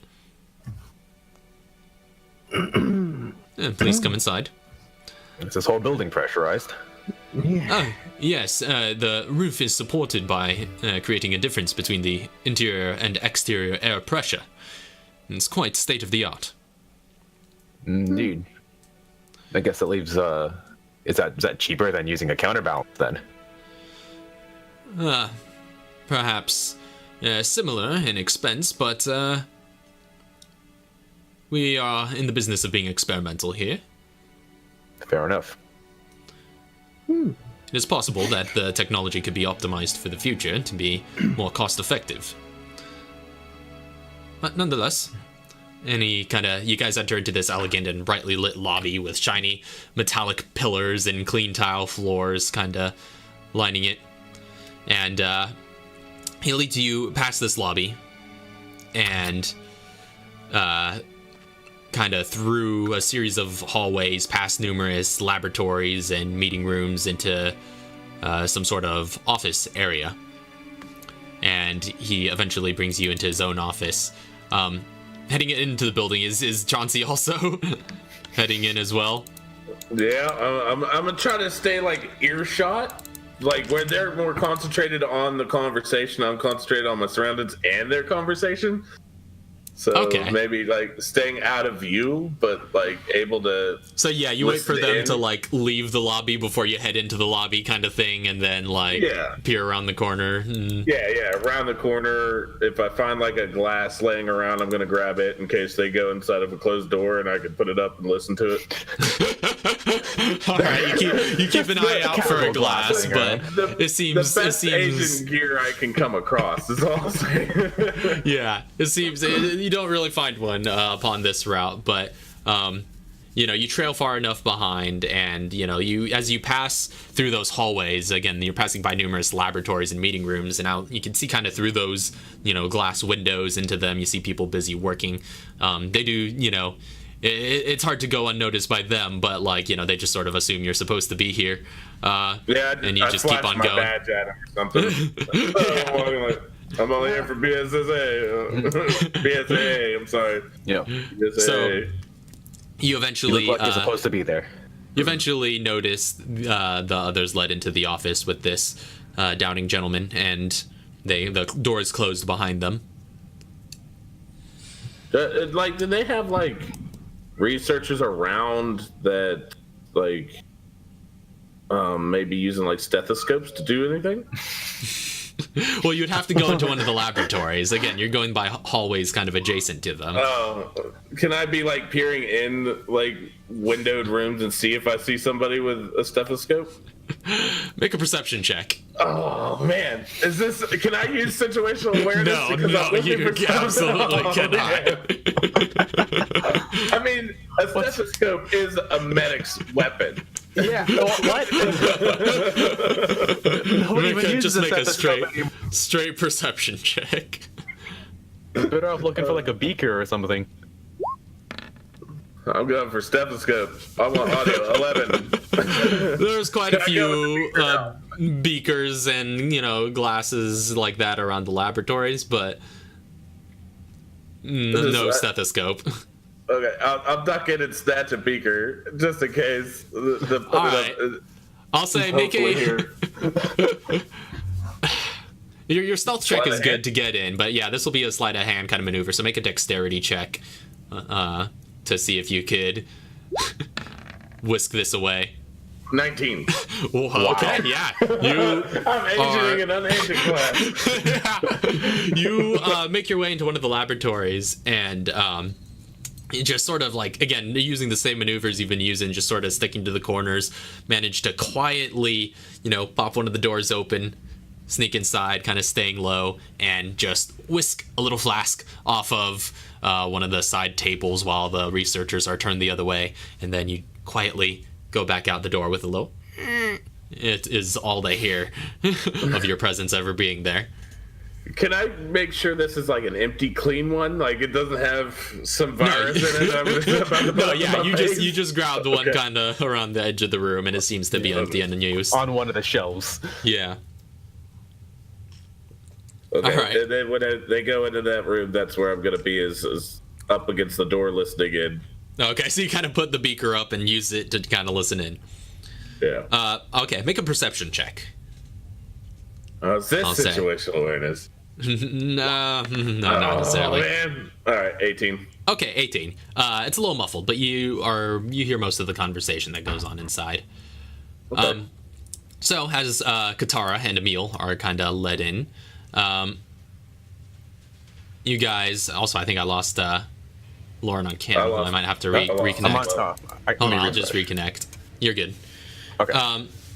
So yeah, the two of you are led inside to what looks to be a neatly arranged office with a computer at a desk and a few filled bookshelves lining the walls. And on the far end, actually, is a window that looks out into an immense indoor garden, which is kind of brightly lit with small ponds here and there between patches of grass.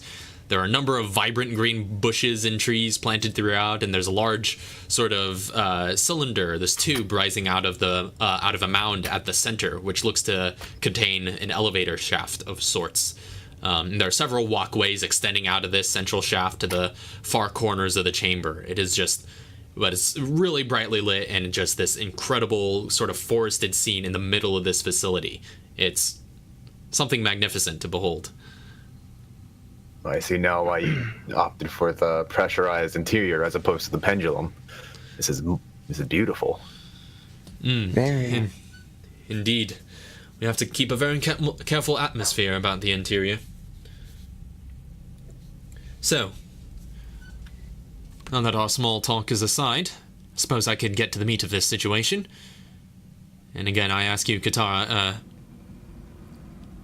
Emil is privy to the sort of circles you and I walk in, right?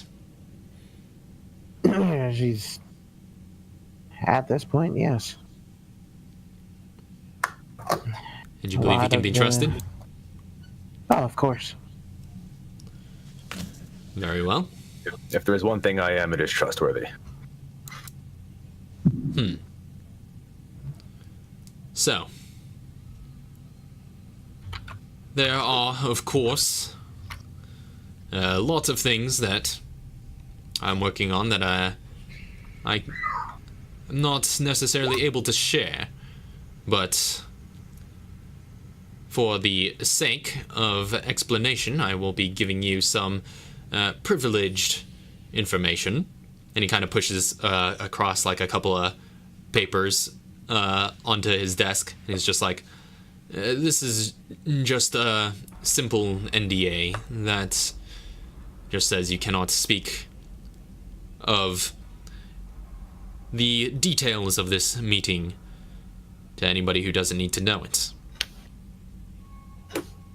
And he'll look over it quite thoroughly, whilst he's like looking at it, he's like gonna mutter to himself, "If we're gonna be talking what I think we're talking about, I'm fascinated that you'd go through the effort to write up an NDA for something that shouldn't exist." Well, doesn't hurt to be careful.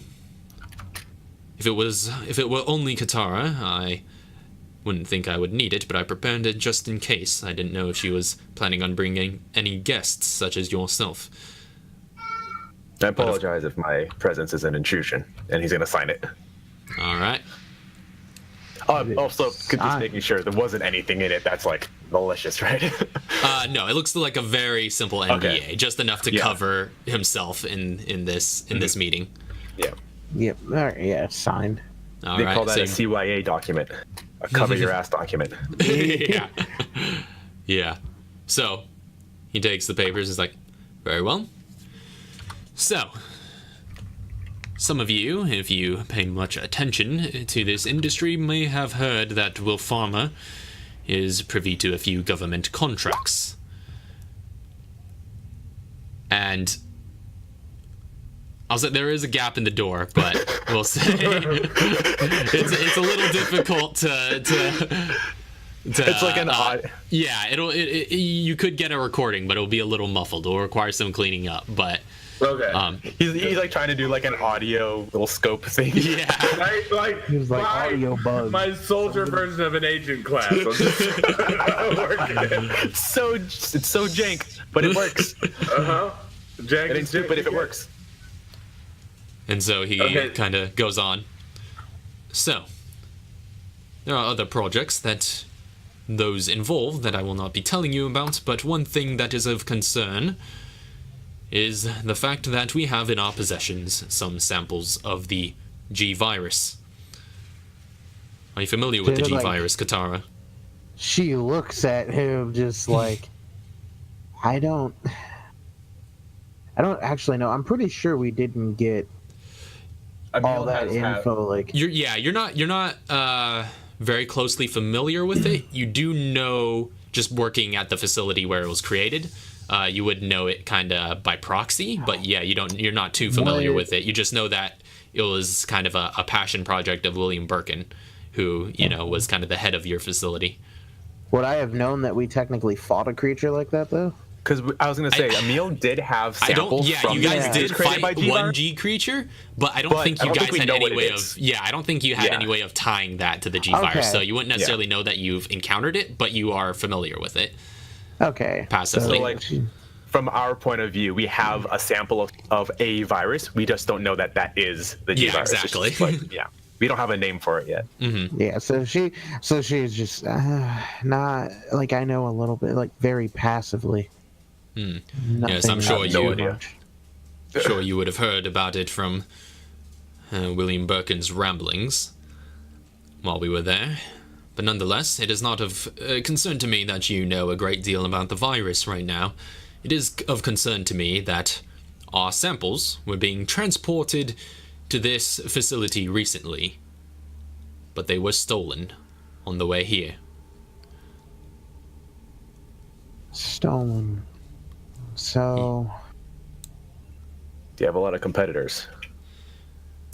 And he kind of looks at you and he's like, I'm sure you are well aware that there are many competitors in this field that we're dealing with.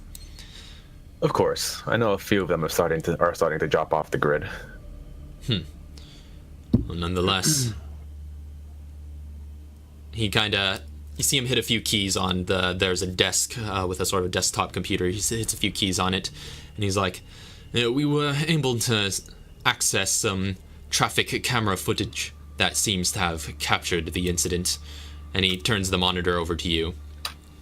And you see in the footage, there's no sound or anything. It's just looking on at not this time. A remote intersection. It's late at night, and there is not a soul in sight, except for the only thing you see is one car that is apparently totaled and flipped on its side, sitting at the center of that intersection. But then a nondescript man in a cargo jacket steps out from behind the wreck, looking at it with an angry and concerned posture. Seems to be the owner. And at this moment, a freight truck with the Wolf Pharma logo approaches the intersection, passing under a bridge. Even with the green lights, it's forced to stop due to the obstruction in the middle of the road. And the freight truck slows to a halt, and the cargo jacket man, who's apparently some sort of accident victim, approaches the side of the truck and begins talking with the driver. As he does, a hooded figure in a dark trench coat carrying what looks to be a sheathed sword in one hand leaps off the bridge above, landing on the roof of the semi-trailer. The figure unsheathes the blade, revealing a glistening katana, which they then use with a blur of motion to cut a hole in the semi-trailer and drop inside. The truck driver seems to react to the noise, and the man talking to him in the cargo jacket immediately draws a handgun and fires 2 shots through the window. You see a splatter of blood coating the front windshield. The rest of the footage just shows the man in the cargo jacket and the figure in the trench coat offloading some items out the back of the semi-trailer before making their way to a nearby parked car and driving off. Huh. And Frederick Downing kind of turns to the two of you and he says, are either of you familiar with the Manifold? I've definitely heard the name. They've been rising in the black market recently. Indeed. rumors were beforehand that they were some sort of sect within the Feliciano crime family. It seems they've diverted as of recently and are now their own sort of group. The assailants that carried out this job seem to match the description of the Manifold's top operatives. One of them is a soldier that we do not know the name of, but he's rumored to be some sort of ex-Army Special Forces veteran who works as a mercenary for the Manifold.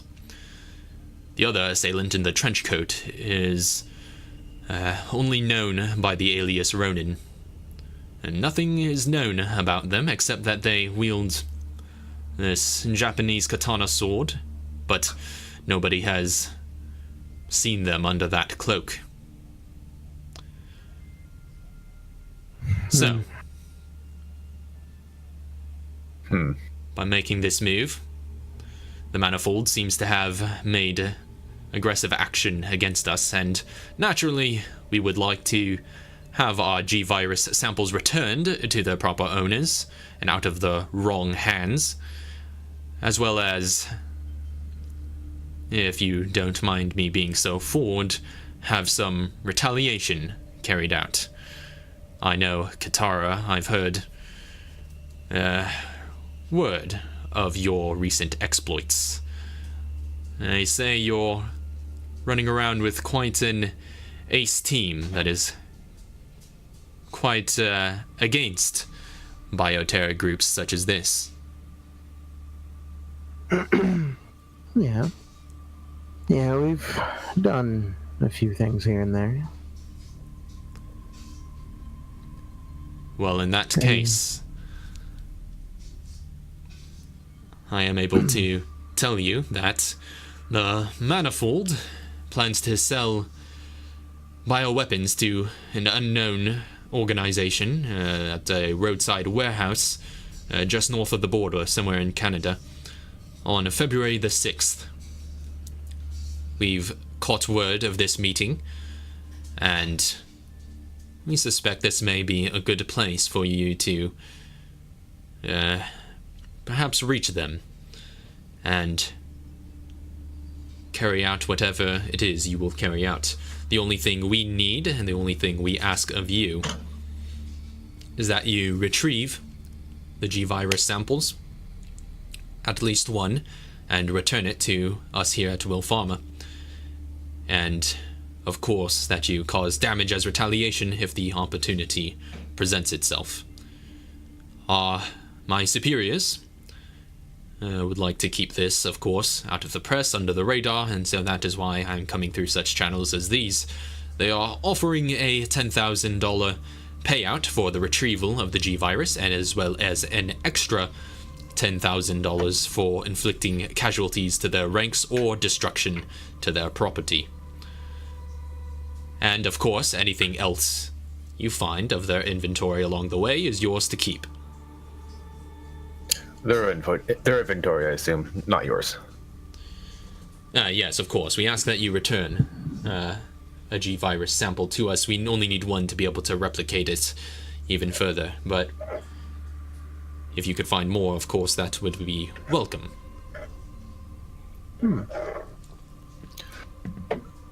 Well, we can get your product back. That we can. Very well. And your reward will be waiting for you when you do. So, we're just mercenaries for you then. In a sense. Is that something you're comfortable with, Emil? I'm comfortable with it. You got a nice facility, though. Just wondering if we might be able to have some access to it at some point. Well, it is quite state-of-the-art. I suppose it would be no...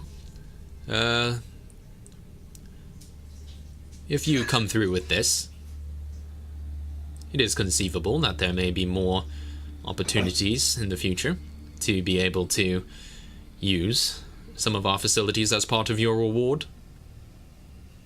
After all, this task means a great deal to us here at Will Pharma. Of course. Well, I'm fine with this. But yes, I am in agreement in terms of just the facility.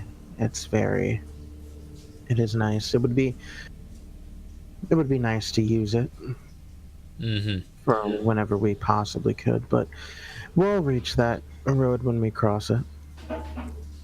Very well. Do you have any questions before we part ways? We know where to go. We know who we're looking for. We know what we're picking up. And he would give you kind of in written form as well the address and whatnot for this bioweapons deal that they want you to intercept. The location for it. All right. I can't think of anything to ask. I don't know about you, Emil.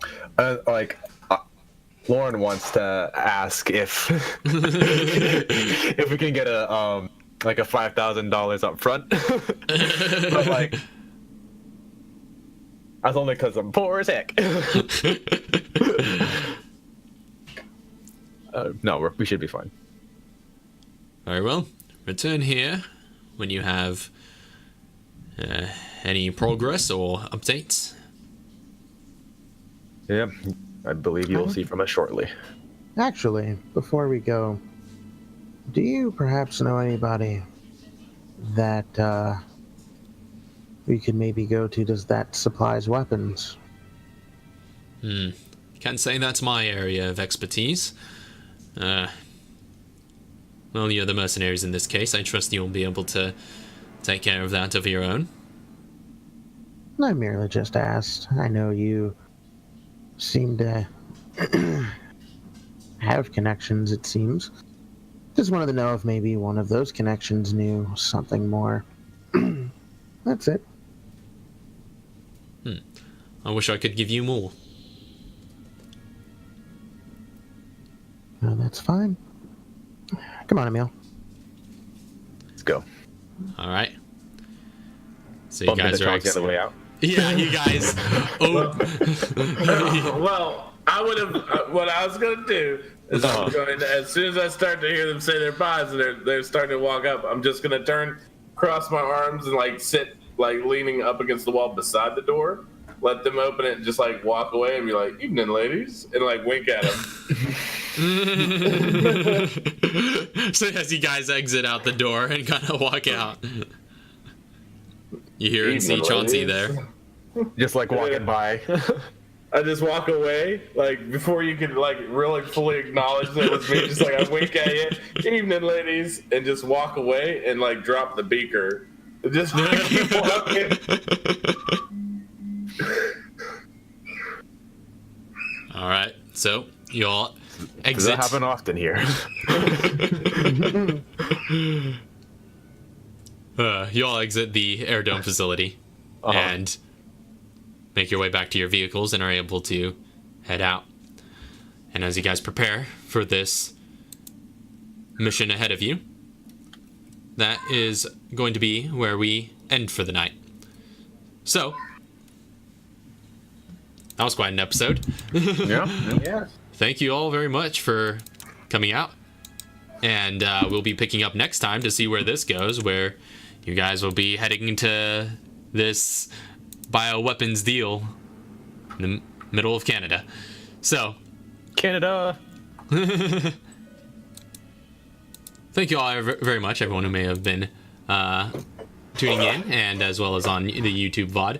We'll be back, Lord willing, next Friday to continue this adventure. And, oh man, we'll see where this goes from here. A lot of stuff happened this episode. Like a lot of stuff happened, yeah. This was a dense episode. This was a pretty dense episode. But you guys now know what your next plan of action is going to be. And thankfully we got a lot of the prep stuff out of the way in this episode as well. So we'll probably be able to get right into the action next time. Yep. But until next time, we'll see you guys later. Peace. Squared. Have a good night. God bless. Good night, sweet dreams. All of the good things.